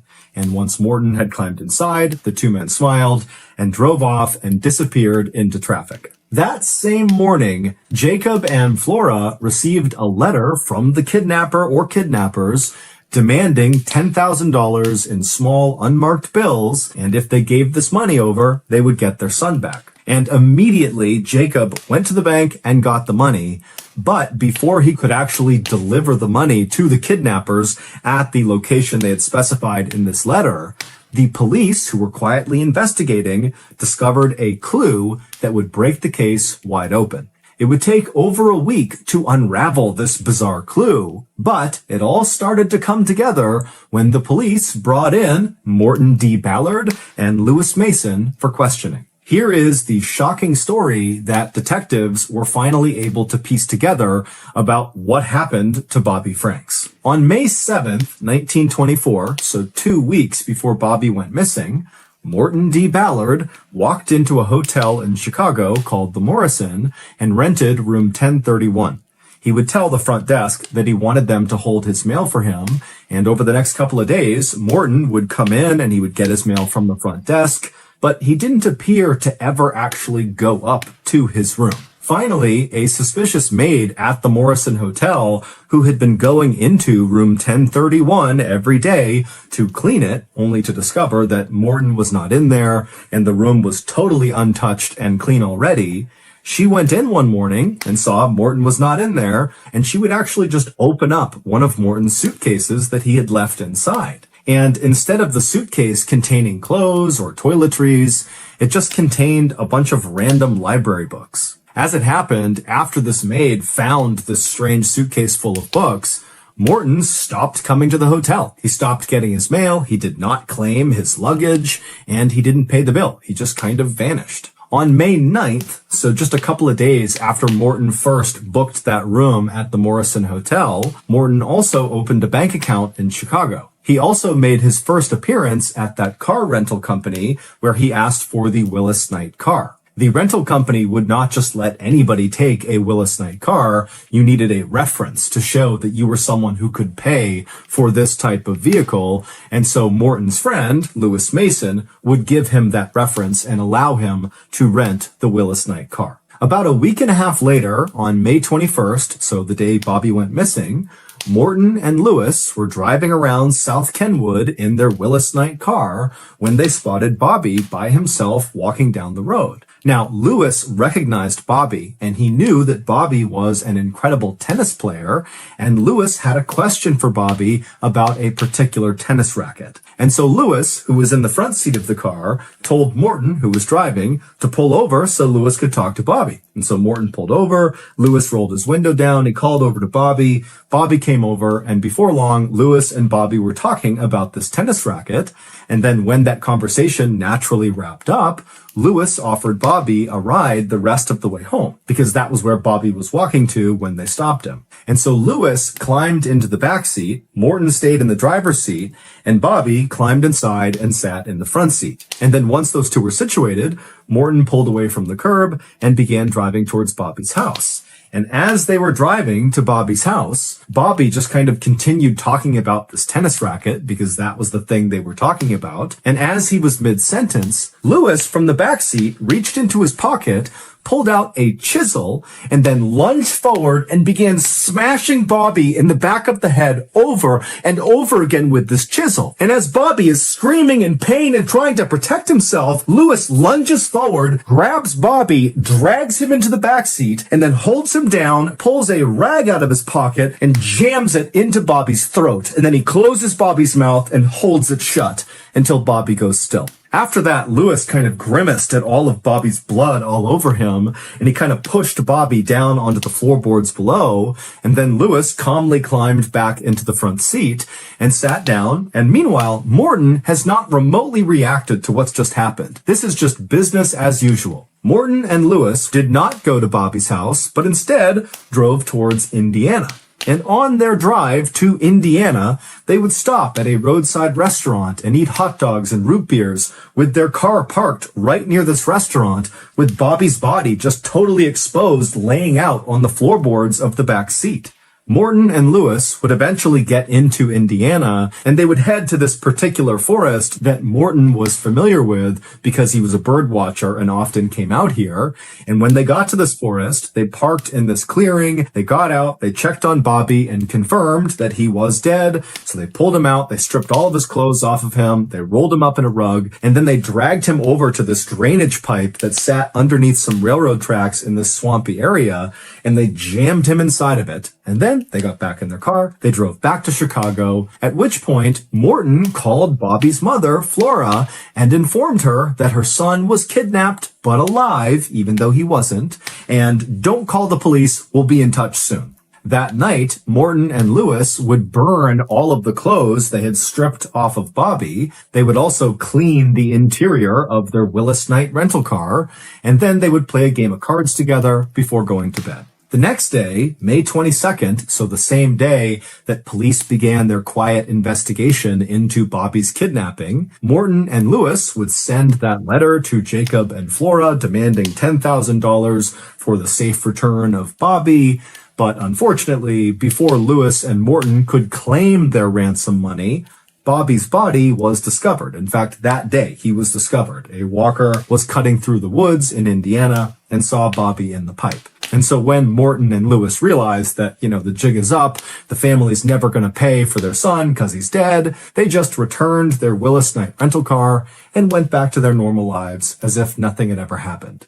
But unbeknownst to him, Morton had accidentally dropped his eyeglasses right next to Bobby's body when they dumped him in the woods in Indiana. And Morton's eyeglasses were very unique. In fact, there was only one store in the world that sold this particular kind of eyeglasses. And so when detectives got the call about Bobby's body being found, they would also find these glasses. And that was the big clue, because these glasses led detectives to the store where they were sold, and the owner of the store was able to say that, yep, those particular glasses were sold to Morton. And when detectives went to Morton, Morton immediately pointed the finger at Lewis, saying that Morton didn't do anything to Bobby, Lewis did. But about a week later, on May 31st, both Morton and Lewis would confess to police that they murdered Bobby.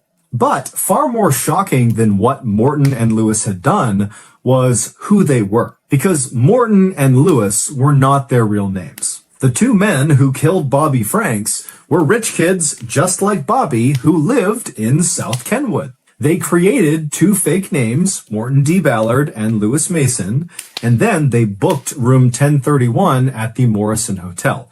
Now, they had no intention of actually staying at this hotel, and so they just left that suitcase full of books inside of the room to make it appear like they were staying there. But in reality, the only reason they booked that room is they needed a physical mailing address that was connected to their fake personas. And so after booking this room, they began sending mail to Morton D. Ballard and Lewis Mason at the Morrison Hotel, room 1031.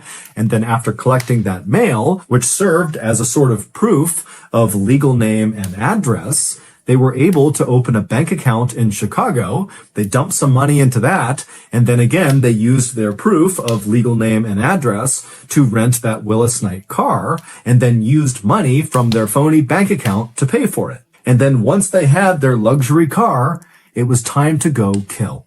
In reality, Morton was actually a 19-year-old prodigy named Nathan Leopold. He spoke 5 languages, he had already graduated from college, and he was a nationally respected ornithologist, which is someone who studies birds.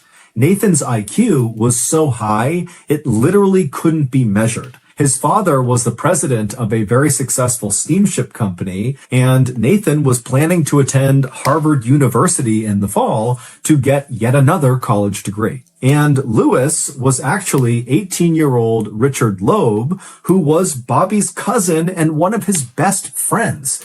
Bobby and Richard played tennis together all the time in Richard's private court, which is where Bobby's father went first to go looking for his son. Like Nathan, Richard was also a genius. He was the youngest person ever to have graduated from the University of Michigan. He graduated at 17 years old. And to celebrate the occasion, Richard's father, who in today's dollars was worth about $175 million, he was a retired vice president for the major retail store Sears. He bought Richard a custom golf course. He built him his own golf course. That was his graduation present. And at the time of Bobby's murder, Richard was actually enrolled at the University of Chicago's law school studying to become a lawyer. Nathan and Richard would very proudly tell investigators that they didn't kill Bobby to get money out of his parents. Nathan and Richard were fabulously wealthy. The money meant nothing. Instead, they had come up with this scheme and killed Bobby because of their belief in the philosopher Nietzsche's concept of supermen. Men whose superiority allows them to rise above all ordinary rules, ethics, and laws. Basically, Nathan and Richard believed they were so much better than everybody else in the world that if they wanted to kill someone, they should be able to. And Bobby seemed like a pretty easy target. After Nathan and Richard confessed, they were put under arrest, but a chauffeur was allowed to come to the police station and drop off silk pajamas for them to wear in custody. And instead of being held in a cell, they were allowed to stay in a hotel. But ultimately, they both were sentenced to life in prison. Bobby's family never recovered from his murder, and his father, Jacob, would die just 4 years after his son died. As for Nathan, he would be murdered in prison in 1936 by another inmate. And as for Richard, he would serve his time and get paroled and then die of natural causes in 1971. Today, the murder of Bobby Franks is often referred to as the crime of the century. So that's going to do it. If you got something out of today's episode and you haven't done this already, please downgrade the Like Button's Netflix account so they're forced to sit through all the unskippable ads. Also, please subscribe to our channel and turn on all notifications so you don't miss any of our weekly uploads. We have a podcast called the MrBallen Podcast that puts out brand new podcast exclusive stories on Monday mornings, and on Thursday mornings, we put out the remastered audio of our best YouTube videos. Again, it's called the MrBallen Podcast, and it's available exclusively on Amazon Music. Consider donating to our charity. It's called the MrBallen Foundation, and it provides support to victims of violent crime as well as their families. Monthly donors to the MrBallen Foundation Honor Them Society will receive free gifts and exclusive invites to special live events. Go to MrBallen.Foundation and click on Get Involved to join the Honor Them Society today. We have 2 additional YouTube channels, MrBallen en Espanol and MrBallen Shorts. We also put out near daily content on TikTok, Facebook, and Snapchat. All of those channels are just called MrBallen. If you want to get in touch with me, please follow me on any major social media platform and then send me a direct message. My username is just @MrBallen, and I really do read the majority of my DMs. To check out our merch, join our Discord server, or just see what's going on inside of Ballen Studios, head on over to our brand new website, ballenstudios.com.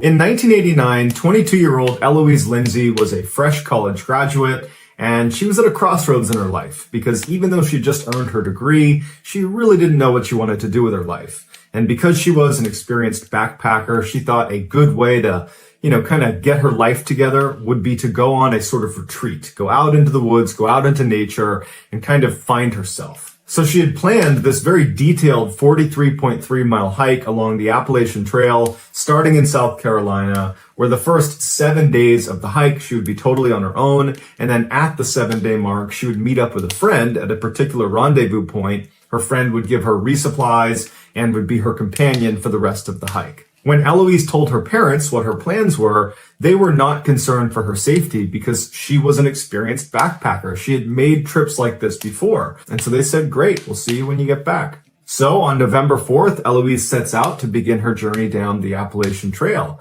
And the first couple of days of her hike were great. The weather was beautiful, the scenery was amazing, and she had all this time to just kind of be by herself and look internal and think hard about what she wanted to do with her life. But on the 3rd day, when she woke up, she was sleeping inside of a tent she had camped just off the trail.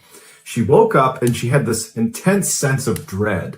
She couldn't really place where it was coming from, but she knew something was wrong. And she's kind of doing inventory of her life. Like, what did I forget? Is there something that I'm just not thinking about right now? But she kind of pushes it aside mentally and thinks, okay, you know what? I'm just going to pack up my campsite here and get hiking. And I'm bound to, come up with what it is that's making me feel this way. So she gets out of her tent and she begins packing up her campsite. And she's looking out, kind of scanning the tree line, not because she was looking for anything, but just because she happened to be looking out. And she could have sworn that she saw a man standing, 30, 40 feet away behind a tree. And she kind of did a double take and was staring at him. It's, it's broad daylight, it's the morning, and they're near a trail. So what is it like unbelievable that there might be someone near her at that very moment?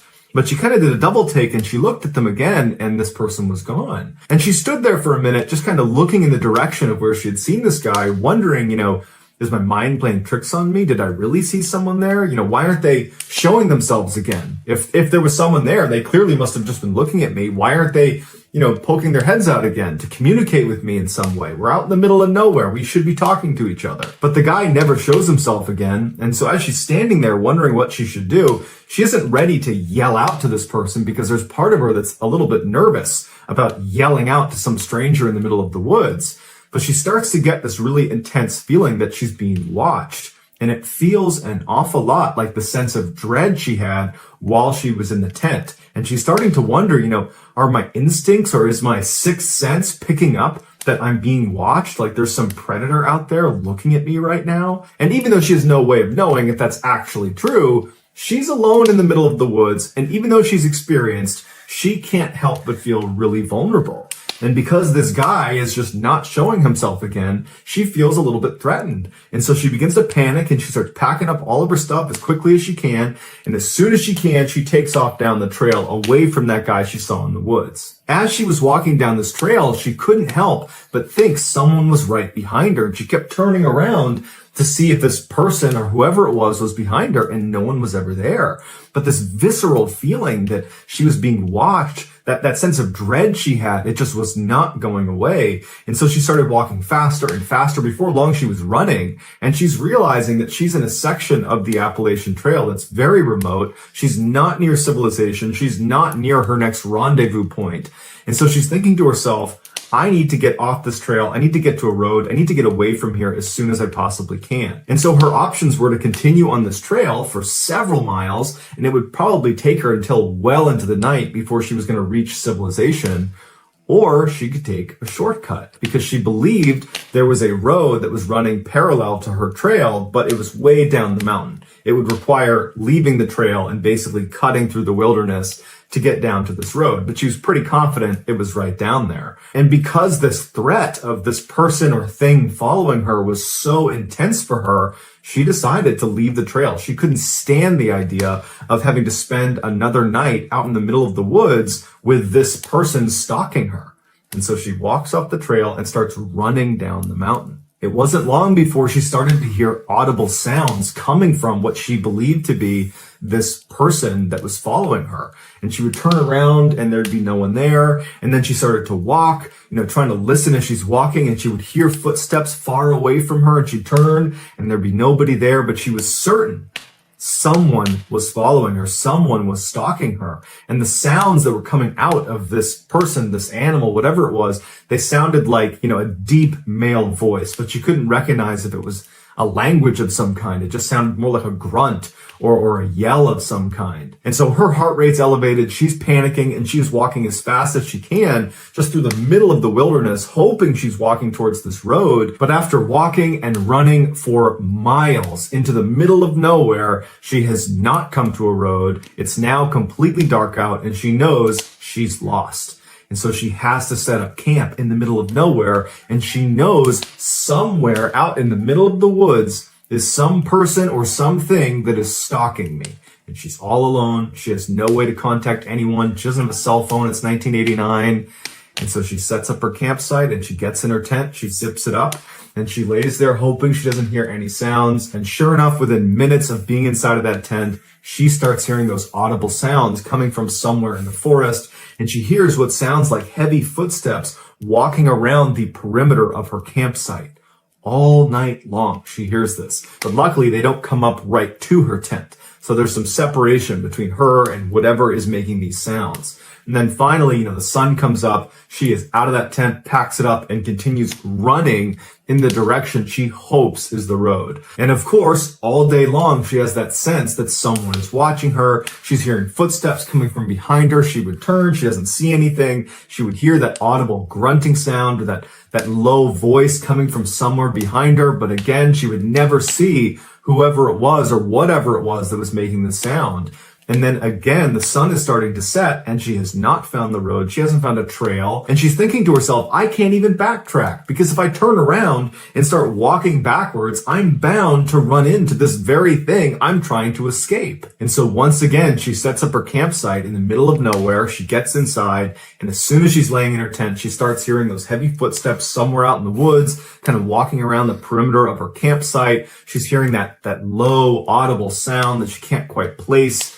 And at some point she falls asleep. She gets up the next morning. She jumps out of her tent, packs it up, and starts running, hopefully in the direction that will bring her to civilization. A couple days later, when Eloise was supposed to meet her friend on the trail at the 7-day mark, and they were going to finish the hike together, well, Eloise doesn't show up. But after several hours, when Eloise did not show up, her friend left the trail and contacted authorities and filed a missing person report. And the police would launch this massive search for Eloise along the stretch of the Appalachian Trail where she had said she would be. And for the next 14 days, hundreds of police and volunteers and helicopters are scouring this area, and there's no sign of Eloise. And so after 14 days from the time her friend filed the missing person report, the police had to turn the search off and they said, look, we can't find her. 2 days after the search was terminated, so 23 days after Eloise had initially set off for her trek through the Appalachian Trail,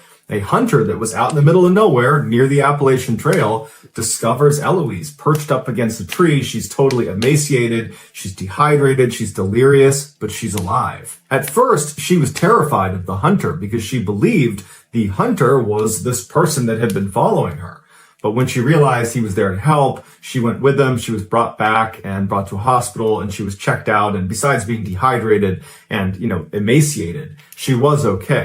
And she would detail in multiple interviews and in her official statement that she had been chased for the past almost 3 weeks in the middle of the woods, and she doesn't know who it was or why they were chasing her. And then interestingly, she said right before she was found, so a couple of days before this hunter finds her, this person, this thing, whatever it was that was following her, got so close to her a couple different times that she was so scared she ditched her backpack that contained all of her life-saving equipment, like her sleeping bag and her tent, and it had some food and water in there. She ditched that so she could be lighter, so she could run faster away from this thing that is chasing her in the woods. So you gotta figure, you gotta be at such a high level of fear that you're prepared to ditch the one thing you really require to survive out in the wilderness, which was her pack full of supplies. And then after she's ditched her pack and she's run for some distance, she's got no supplies, no food, no water, she stumbles across this tree in the middle of nowhere that wedged inside the trunk is a cache of donuts and pound cake. And so she takes the donuts and pound cake, and between that and the stream water she had found,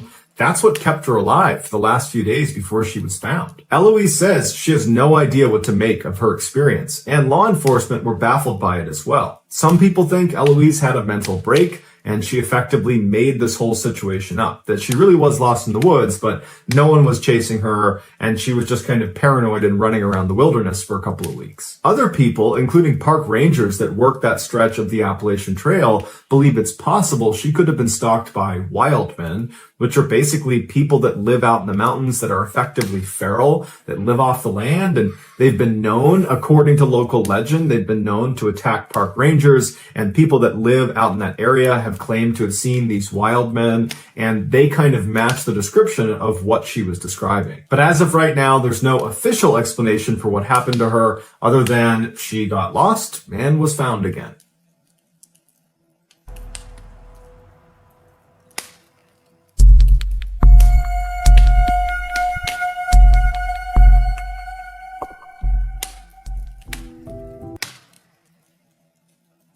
On June 7th, 1951, two families from Santa Fe, New Mexico met up at the Santa Fe ski basin to have a picnic together and to enjoy the mountain air. During the summer months when there's no snow on the ground, the Santa Fe ski basin is a very popular location for hikers because the terrain is very rugged, and if you get up to the top of the basin, there's these incredible views overlooking the valley. But on this day, the two families decided they wanted to have a picnic at the base of the basin, basically looking up the mountain. As the parents were setting up the picnic site, the kids started playing together. And that was Larry and Janet McGee, who were brother and sister, aged 7 and 5 respectively, and Stephen Cross, who was 3 years old. After they finished setting up their picnic site, they look around and realize the kids are gone. And they're thinking, we just saw them like 2 minutes ago, so they can't have gone very far. And so they start looking around for their kids, and they can't find them. They're yelling out for them, and they're starting to get a little bit more worried. And they start branching out farther and farther, and they realize the only other place they could have gone is up into the woods, which are very steep and very rugged. So they're thinking, well, they can't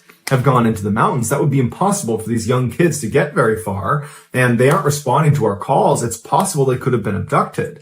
And so one of the parents ran down to the main building of the actual ski resort where they kept a staff member in there during the summer months. And they were able to get inside and use a phone, and they called authorities. So the police come out and they set up these huge spotlights that are aimed up at the mountain. And so the idea was, if the kids did get up into the mountain somehow, they would see these lights and hopefully walk down to them. After they set up the spotlights, the police began combing the side of the mountain in hopes that the kids were not abducted. But despite the spotlights and hundreds of searchers and people yelling out for these kids, They never heard back from the kids. They didn't find them. And so all night they're looking for them, and they're realizing that there's a pretty good chance they're probably not here. And that means they probably were abducted. And so by the following afternoon, things were really starting to look grim. There was no sign of these kids anywhere. And that's when a searcher who was way outside of the primary search area, they were about 3.5 miles away, thousands of feet up in elevation. They're up there and they're looking around and they're getting ready to leave when they see something out of the corner of their eye that looks like a person. They turn around and one of the kids is poking their head up from behind a log. And the searchers run over to them, and sure enough, the 3 kids were actually inside of this downed log, and they were all okay. As the searchers are picking them up and calling this in, they're thinking to themselves, how in the world did these kids get so far away? Once the children were brought back down to the search headquarters and were reunited with their parents and were checked out by a doctor who said, yep, they're a little dehydrated, but they're okay. After all that was done, the police asked them the question that everybody was thinking. How did you get where you were found? And Larry, the oldest of the group, he was 7 years old. It took him a minute, but eventually he said, they were playing around the picnic area and they went just barely into the tree line when all of a sudden a bear came out from behind a tree and began chasing them. And the 3 of them ran 3.5 miles up a mountain to find this log, which they jumped inside of, and they hid inside of this log from this bear, which apparently was patrolling the area looking for them. And in addition to this bear that was apparently walking around the area looking for them, Larry said they were especially scared of the gorilla that was walking around the area looking for them as well. Now, it's easy to discount Larry and the kid's story because you could say, okay, well, the gorilla they saw was actually just a searcher looking for them. Except there was no one in that area looking for the kids near that log until right before they were found. It was kind of like a last-ditch effort to push outside the boundaries of the main search area. It was just kind of a miracle they actually located them. And Larry and the kids were saying this gorilla and this bear were looking for them on the first day and first night they were out there. So there were no searchers out there at that time. As for the bear, there have been bear sightings in the Santa Fe ski basin, although it is fairly rare. But if it was a bear that was chasing these kids, it would have caught them. A bear is not going to not be able to catch 3 small children running uphill. So either there wasn't a bear or it was some other animal that might have resembled a bear. But what type of an animal would chase 3 small children who are very vulnerable 3.5 miles up a mountain only to abandon them? But even if we say, you know what, there's no way the bear and the gorilla had anything to do with this. This is just kids who got lost and they wound up in the woods and they were found and that's it. Fine. But I have a 3-year-old and a 4-year-old, and I can tell you right now, there's no way they could cover a 3.5 mile distance uphill in really rugged mountainous terrain in a 24-hour cycle. There's no way. Without help, that's not possible. I would say the only caveat to that would be if my children were fearful for their lives, in which case adrenaline would kick in and they probably could cover that distance in a 24-hour period. That certainly lends credibility to the idea that Larry, Janet, and Steve were in fact running for their lives and they had that adrenaline kick and that's how they were able to cover that distance. But were they really running from a bear or a gorilla? We don't know. And there's been no further investigation into this case. And I think that's because the kids were found alive. The parents, the police, they're happy and everybody moved on.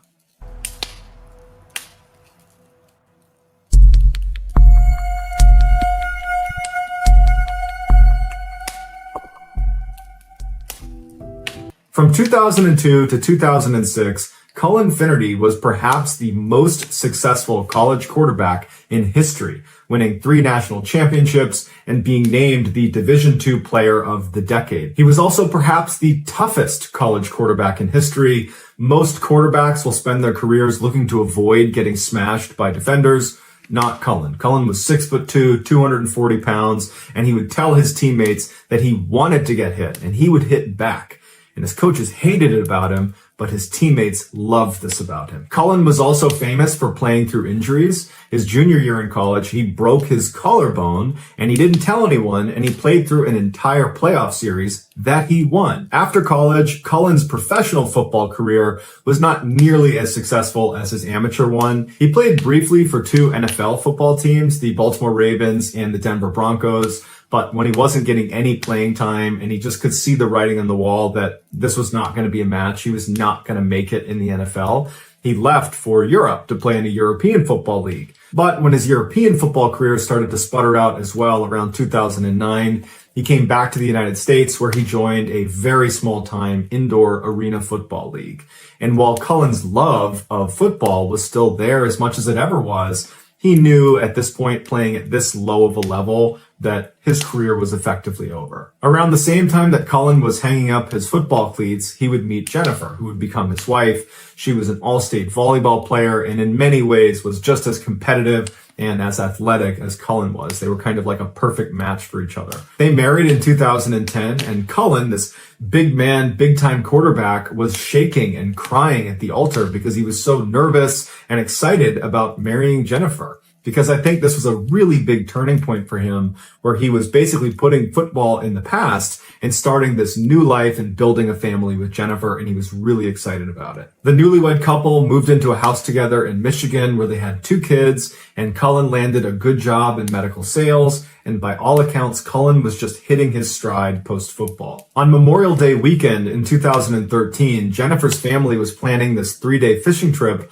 along the Baldwin River in Michigan, and the Finnertys decided they would join them. And so Cullen and his wife and kids, they rented a cabin that was going to be near the campsite that Jennifer's family was staying at. And for the entire weekend, it was just this great fishing trip where everybody had a great time and the weather was beautiful. And on May 26th, so the last night of this 3-day fishing trip, Cullen, who had recently purchased this pontoon boat that they had used for this fishing trip, he wanted to just go out one more time on his boat, this boat that he was really proud of, and fish for another 30-45 minutes before ending the weekend. So Cullen put on his waders and his jacket, he grabbed his fishing pole, and he had his family drive him to the stairs that led down to the water where his pontoon boat was. Before he walked down the steps, he turned and told his family that he'd be out for about 30 to 45 minutes and that he wanted to be picked up at the next boat ramp down the way and that he would call when he needed a ride. 42 minutes later at 9:27 p.m., Jennifer receives a phone call from her husband, and she's expecting it to be the call where he says, okay, I'm ready to get picked up. But when she answers the phone, Cullen is frantic, and he's telling her that he's being followed by 2 men in the tree line, that he's out on the water on his pontoon, but there are 2 men in the tree line that he can't see, but he can hear them, and they've been following him for some time. And before Jennifer can even get a word out, Cullen says to her that he's going to beach the boat and take his clothes off. And then he hangs up. Jennifer immediately tries calling Cullen back repeatedly, but he's not picking up. And so she's left feeling totally confused about what her husband has just told her. But what stood out to her was how scared he sounded on the phone. And fear was not something she typically associated with Cullen. This beast of a man, this tough football player, he didn't get scared. So for him to be that scared sounding and to be describing people basically stalking him, she knew he was in serious trouble. So she calls 911 and she describes where he is in the Baldwin River, and the police take her report and say, we'll send someone out right away.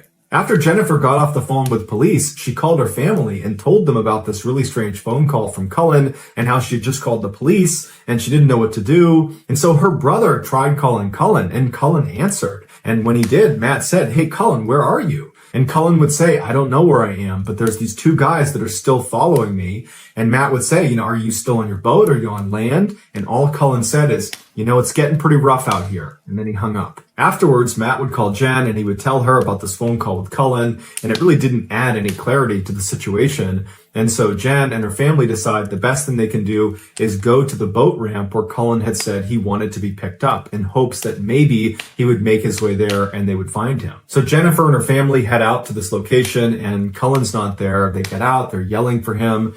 There's no sign of him. And shortly after, a police car would show up because this was one of the areas where Jennifer had said when she spoke to police that Cullen might be.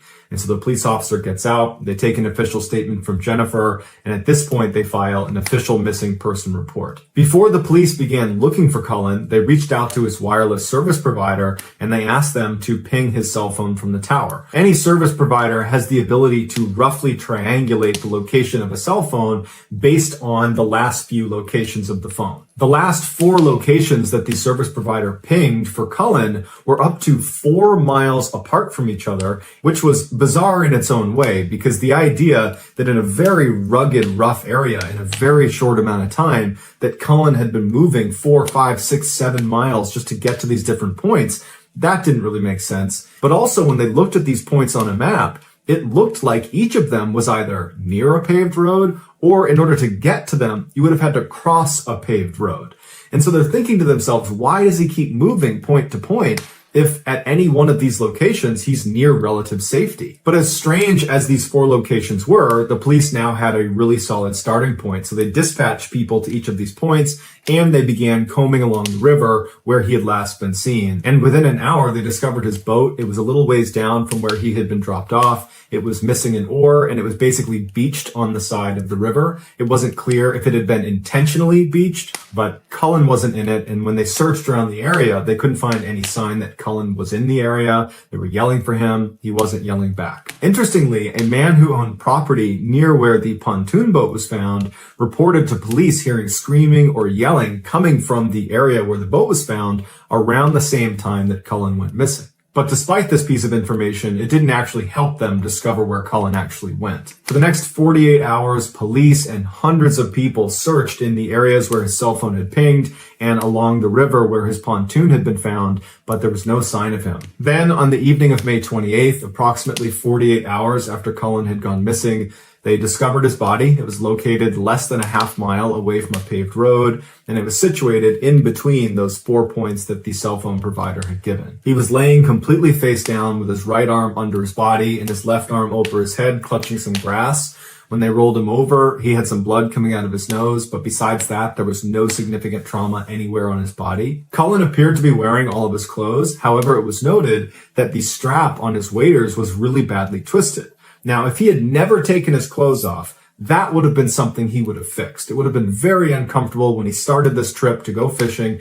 That would have been something he would have fixed. Now, he said to his wife on the phone that he was going to be taking his clothes off, which there was no explanation for that, but he clearly said that to his wife, and she reported that to police. And so some have speculated that between that phone call and finding him with the twisted strap on his waders, that indicates that perhaps his clothes did come off at some point over the past couple of days and were put back on again, either by him or by someone else. His cell phone had also been found in his front pocket, indicating that those cell phone pings had been his actual location. Initially, Cullen's autopsy was completely inconclusive. There was no trauma to his body. There was no obvious thing that killed him. But later on, it was determined he died of pneumonia caused by inhaling his own vomit. So we don't know how you get to a place where you're inhaling your own vomit, but I would imagine you're in a pretty panicked state of mind if that could happen to you. Many people believe Cullen's death was the result of a traumatic brain injury caused by all the years of playing football and getting hit in the head. And so that can lead to paranoia. And so perhaps this was a fit of paranoia. He got turned around. He got scared. He thought somebody was chasing him.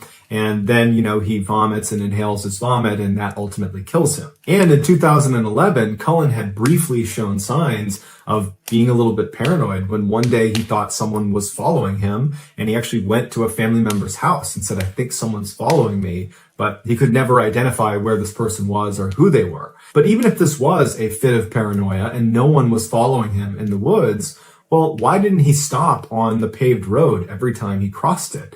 Because that would have represented safety. I mean, in 2011, when he supposedly had another fit of paranoia, his instincts were to go to a family member and to seek help. And so you would think his instincts in this situation would be similar. He would seek help. He would seek safety. But he continuously left safety. He left the road.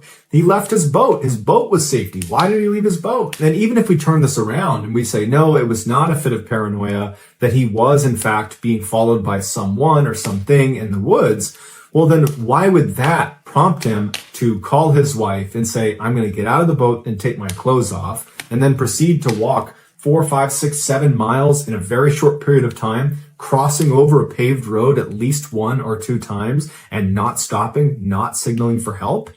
That doesn't make sense either. And what was that screaming that resident heard coming from the area where the pontoon boat was found? Unfortunately, there are many questions in this case, and the vast majority of them will go unanswered. So that's going to do it, guys. If you found the secret in today's episode, let us know in the comments. what it is and where you found it. So give us the timestamp, and the first one to do that will pin you at the top of the comments section. If you enjoyed today's video and you haven't done this already, please give the like button a gift card to their favorite restaurant, but don't put any money on it. Also, please subscribe to our channel and turn on all notifications so you don't miss any of our weekly 3, 4, even 5 video uploads. If you want to get in touch with me, you can direct message me on Instagram or on Twitter. My username for both platforms is the same. It's JohnBallen416. I also have a ton of content over on TikTok where my username is MrBallen. If you have a story suggestion, please submit it to our subreddit just called MrBallen. It's linked in the description below. So whether I see you on Twitter, Instagram, TikTok, Reddit, YouTube, or some combination, just know that I really appreciate your support. And until next time, that's going to do it. See ya.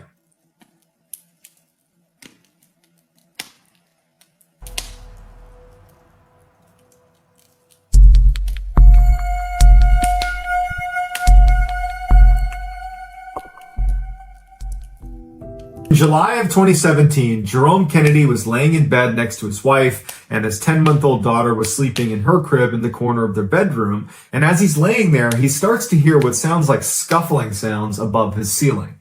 Now, above his ceiling was an attic. It was more like a crawl space because it was incredibly tight, and Jerome and his family didn't keep anything up there. They didn't spend any time up there, in fact.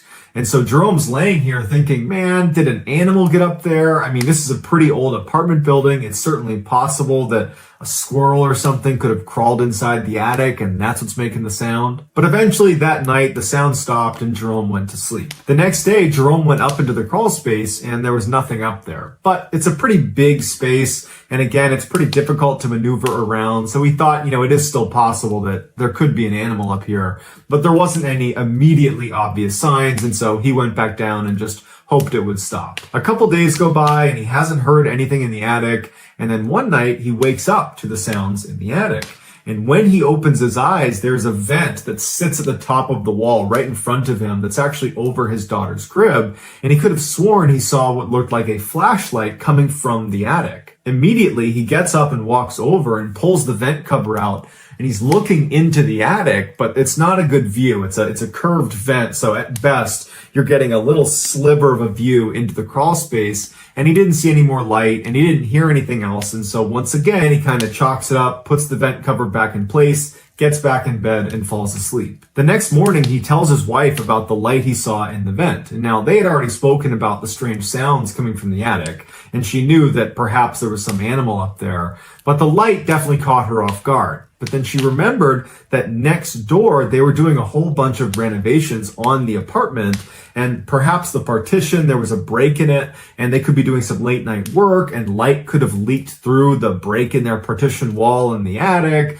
and maybe that was causing the flash of light. So Jerome knocks on his neighbor's door and he says, hey, I saw a weird light in my attic, and I'm trying to see if there's a break in our partition wall that perhaps if you guys were working late last night, light could have poured through onto our side. Is that a possibility? And his neighbor said, we were not working late last night, and I've actually been up into our attic and I've checked that partition wall because we're doing renovations and I need to make sure this apartment is in good working order because I'm looking to sell it. And that partition wall is solid. So I don't think there's a break in it. Jerome and his wife are totally stumped.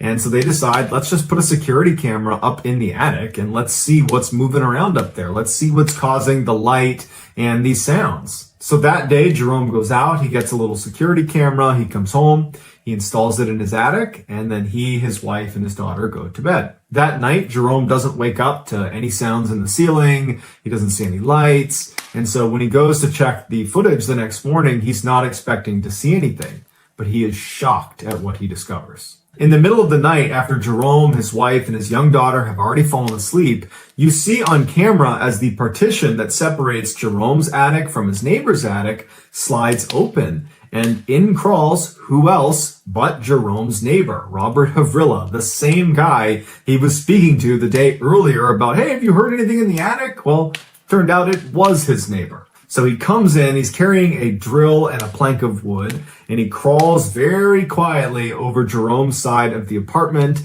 and then he pulls aside some insulation that clearly he had already detached before because it slid out of the way very easily. He lays the plank down over some beams, and he gets himself positioned over it, and then he uses his drill to drill a hole right into Jerome's ceiling, and it would happen to be directly above his daughter's crib. He'd put the drill back, and then he'd lay there on the plank of wood and stare through the hole at Jerome's daughter for 30 minutes without flinching. After he was satisfied, he got up, pulled the plank out of the way, he slid the insulation back in place, he grabbed his grill and the plank of wood, and he crawled his way back into his side and shut the false door. Jerome calls police, who come over and they look at the footage and they immediately arrest his neighbor. But then when they go up into the attic to look for themselves, they find there's all of these different drill holes that have been carefully covered over because their neighbor had been doing this for some time and had developed a sort of awful routine where he would come in and spy on the family, specifically their infant daughter. Jerome's neighbor was found guilty of criminal trespassing and was given 5 years of probation and had to pay Jerome's family $2,245. Here is the very creepy security footage of Jerome's neighbor.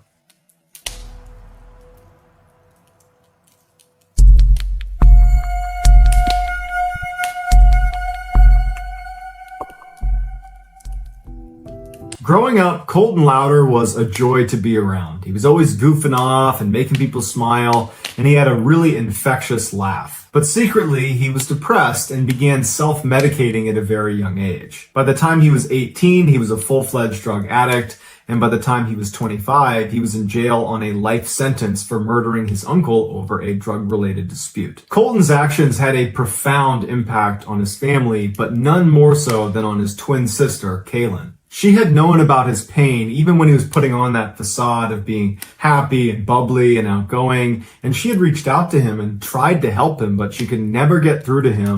And when he was ultimately convicted, it was crushing to her. She felt like she couldn't help someone who was really vulnerable. But instead of just feeling bad about this, she took her sadness about her brother and watching him spiral and turned that into a laser focus on helping other vulnerable people that were struggling with addiction and depression to try to help them before they end up like her brother.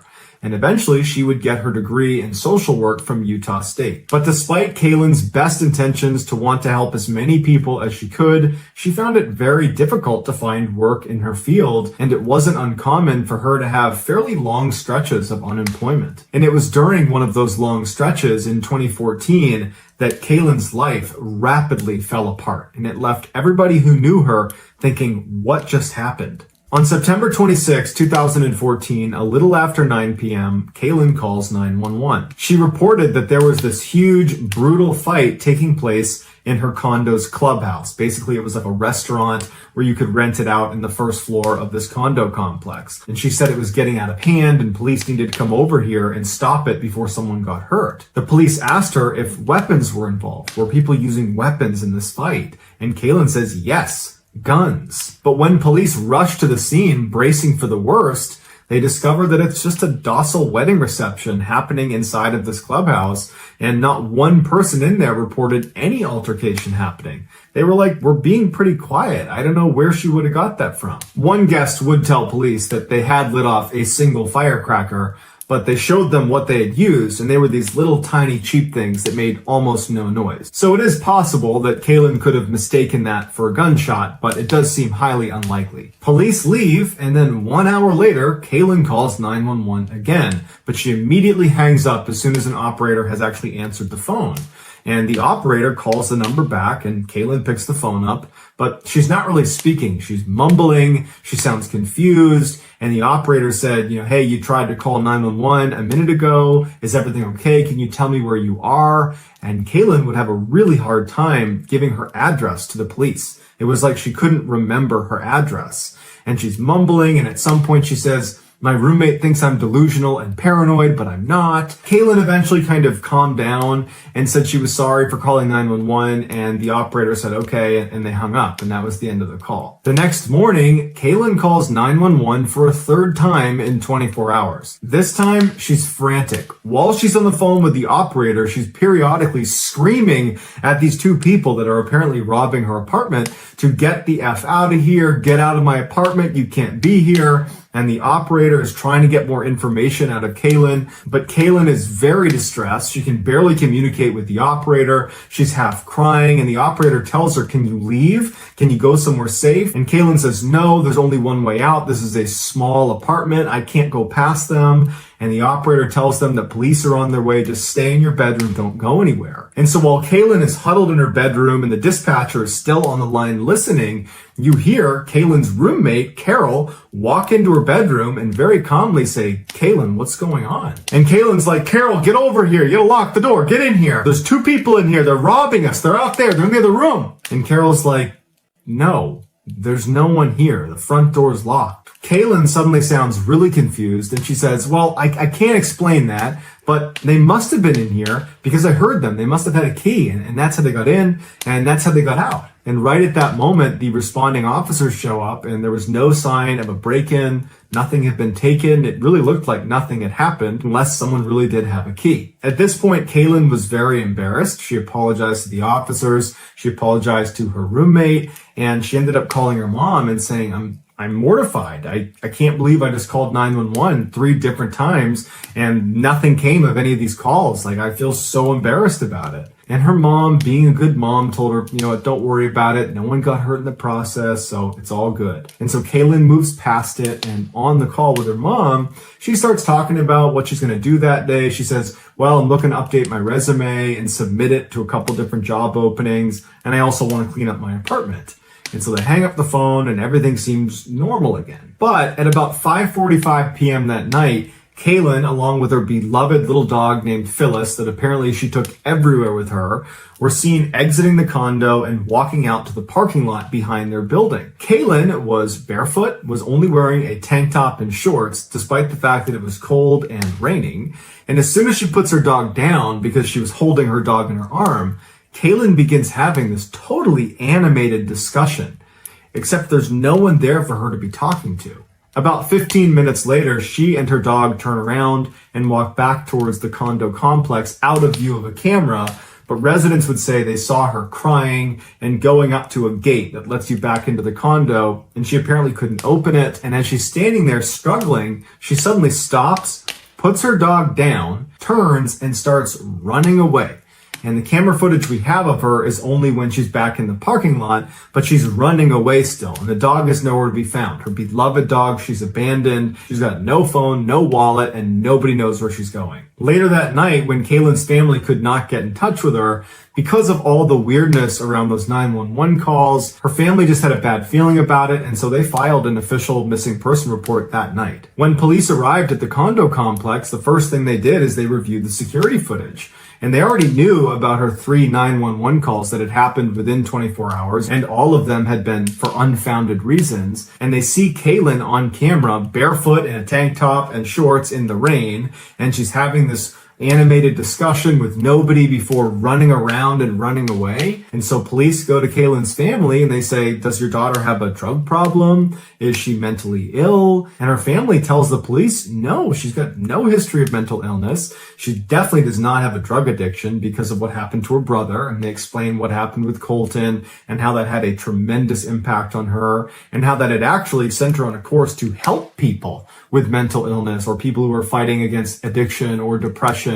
And they explained how she was just really well adjusted and everything seemed okay until these 911 calls started, and now this. So this huge search is launched between the police and volunteers, and actually the Louder family even hired some private investigators to help them look for Kaylin. But days turned into weeks and there was no leads. No one knew where she was. She had just vanished. Then on December 1st, 10 weeks after she went missing, city workers were inspecting drainage pipes down near the Jordan River, which was a river that went by her apartment. And they discovered behind some plants a body that was half submerged. and it would turn out to be Kaylin's. They pull her out of the water, and no cause of death could be accurately determined because of how long she had been in the water for. It looked like she'd been in there for probably all of the 10 weeks she had been missing. They were able to determine that there were no drugs in her system and there was no water in her lungs, which meant she didn't drown. Her body was found 5 miles from where her apartment was, and so initial speculation was she must have gotten hurt and fallen into this river and drifted the 5 miles downstream to where she was found. But they looked at that section of the river between her apartment and where she was found, and the water was simply too shallow and windy, and it would not have been possible for a human body to travel that distance. Which means almost immediately after she ran off screen on the security footage, she covered those 5 miles, wound up at that section of the Jordan River, died, and then fell in the water, or fell in the water and then died, but not via drowning. The police officially ruled Kaylin's death an accident, but her family disagrees. They say if you look really closely at the security footage right before she runs away, it looks like she's terrified. More specifically, it looks like she's terrified of someone we can't see on camera. When she's having that animated discussion where it looks like she's talking to no one, further feeding the idea that she had kind of lost it. Well, there's this huge rock to the right in the video that kind of obscures our view. And behind that is this huge forest. And it is theoretically possible that someone could be back there that we can't see. But no matter what, her family believes that whatever she was doing in her final moments on camera is the key to understanding why she ran off and ultimately died. So you be the judge. Was this a psychotic break, or is there something more?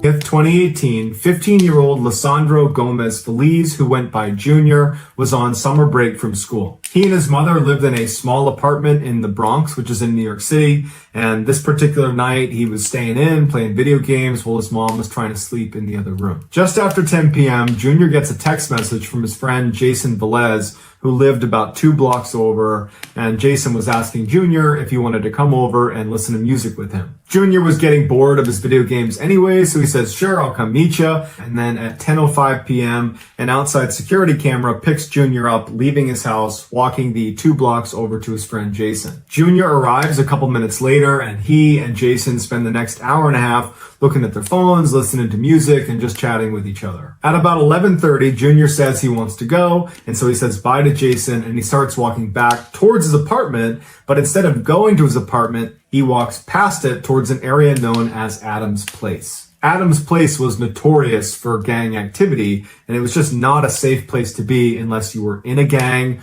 or it was broad daylight. And since it wasn't broad daylight and Junior was not in a gang, this is a pretty risky move for him. But Junior had a very close friend that lived right near Adams Place, and this friend of his was not in a gang either, and Junior wanted to hang out with him. And so as he's walking over to Adams Place, he texts this friend and says, hey, I'm going to be there in a minute. And his friend writes back, don't come here. It's not safe. There's some people outside that are a little bit sketchy. There's some cars in the area that we don't recognize. Like, stay away from Adams Place. And so Junior gets this text message and he's not about to risk it. So he turns around and starts walking back towards his apartment. But at the same time Junior's getting this text message, a security camera picks up 4 cars full of gang members going past Adams Place and turning onto the road that Junior's on, and they start driving up towards him. And as they drive past Junior, they start yelling out at him and taunting him and making fun of him. And Junior, who's scared, just starts running. And right away, the cars start chasing him,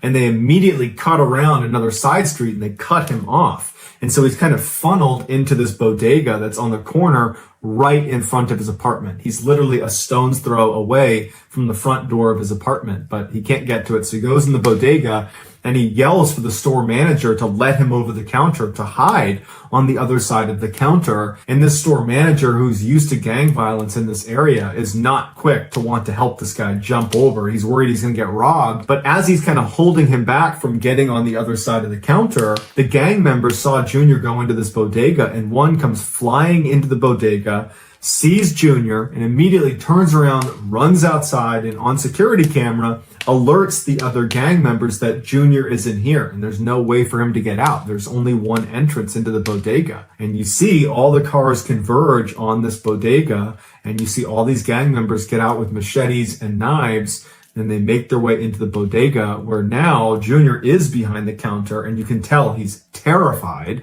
because he does not know what's going on. He doesn't know why he's being attacked.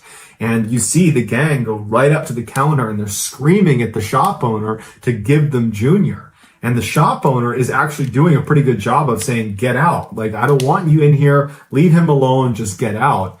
But at some point, one of the more aggressive gang members just reaches across and grabs Junior and starts pulling him, and they all pile on and start beating on Junior. They beat him to the ground. They pull him painstakingly out of the store. Junior's grasping at everything he can. At one point, he grabs onto the ATM machine, and you can see fear in his face. He does not want to go outside. But they eventually yank him out into the streets, and they proceed to savagely stab and slash him with machetes and knives. After a flurry of attacks, the gang members all run away and get in cars and drive away, and Junior stands up and he's a little bit dazed, and he runs back into the bodega, and now he's bleeding profusely, and he's yelling for help, help me, and everyone's telling him to get out of the store. No one wants to help him. He goes back out onto the road and he's screaming, someone call 911, and no one's listening to him. People are just filming him. And with what little strength he had left, he just starts running towards St. Barnabas Hospital, which was about a block away.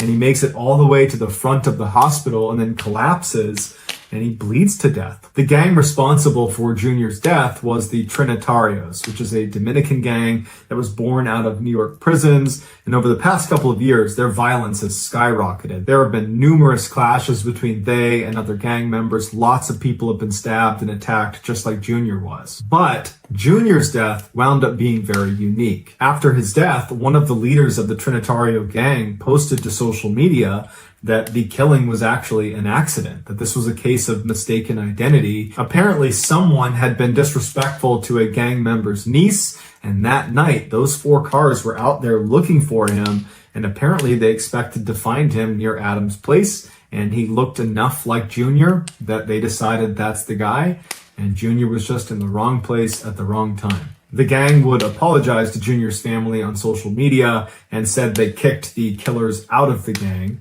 and the 5 people that were responsible for killing Junior were ultimately convicted of murder and given life sentences. Here is some of the footage of Junior running into the bodega, trying to save himself before ultimately being dragged out into the street and killed.